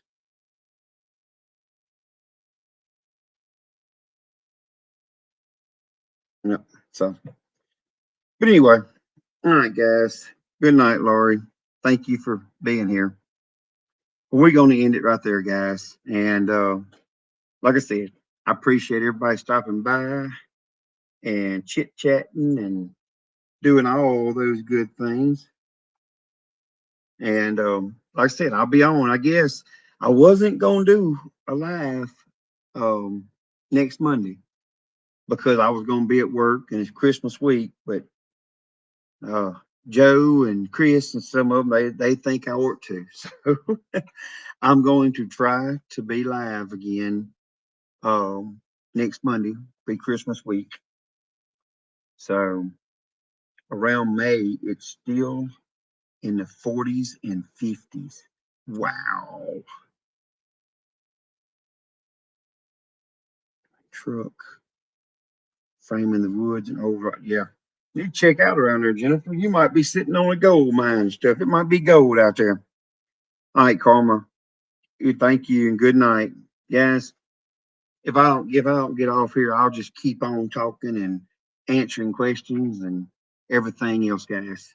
So anyway, and look, any of y'all that are in here, if you would like to be able to come on panel and get some watch hours, yeah, y'all hit me up. Send me an email. I can't do but 3 a week, and I'd be more than happy to let some of y'all come up. If you don't do them, but come on for 5-10 minutes, and then you can just stay on. Just make sure people run through y'all's channel. So, but anyway, guys, all right, I'm finna sign this thing off. So, like I said, if I don't, I'll sit here and keep running my head all night. Anyway, guys, thank all y'all for stopping by. And till next week, guys, we'll see y'all.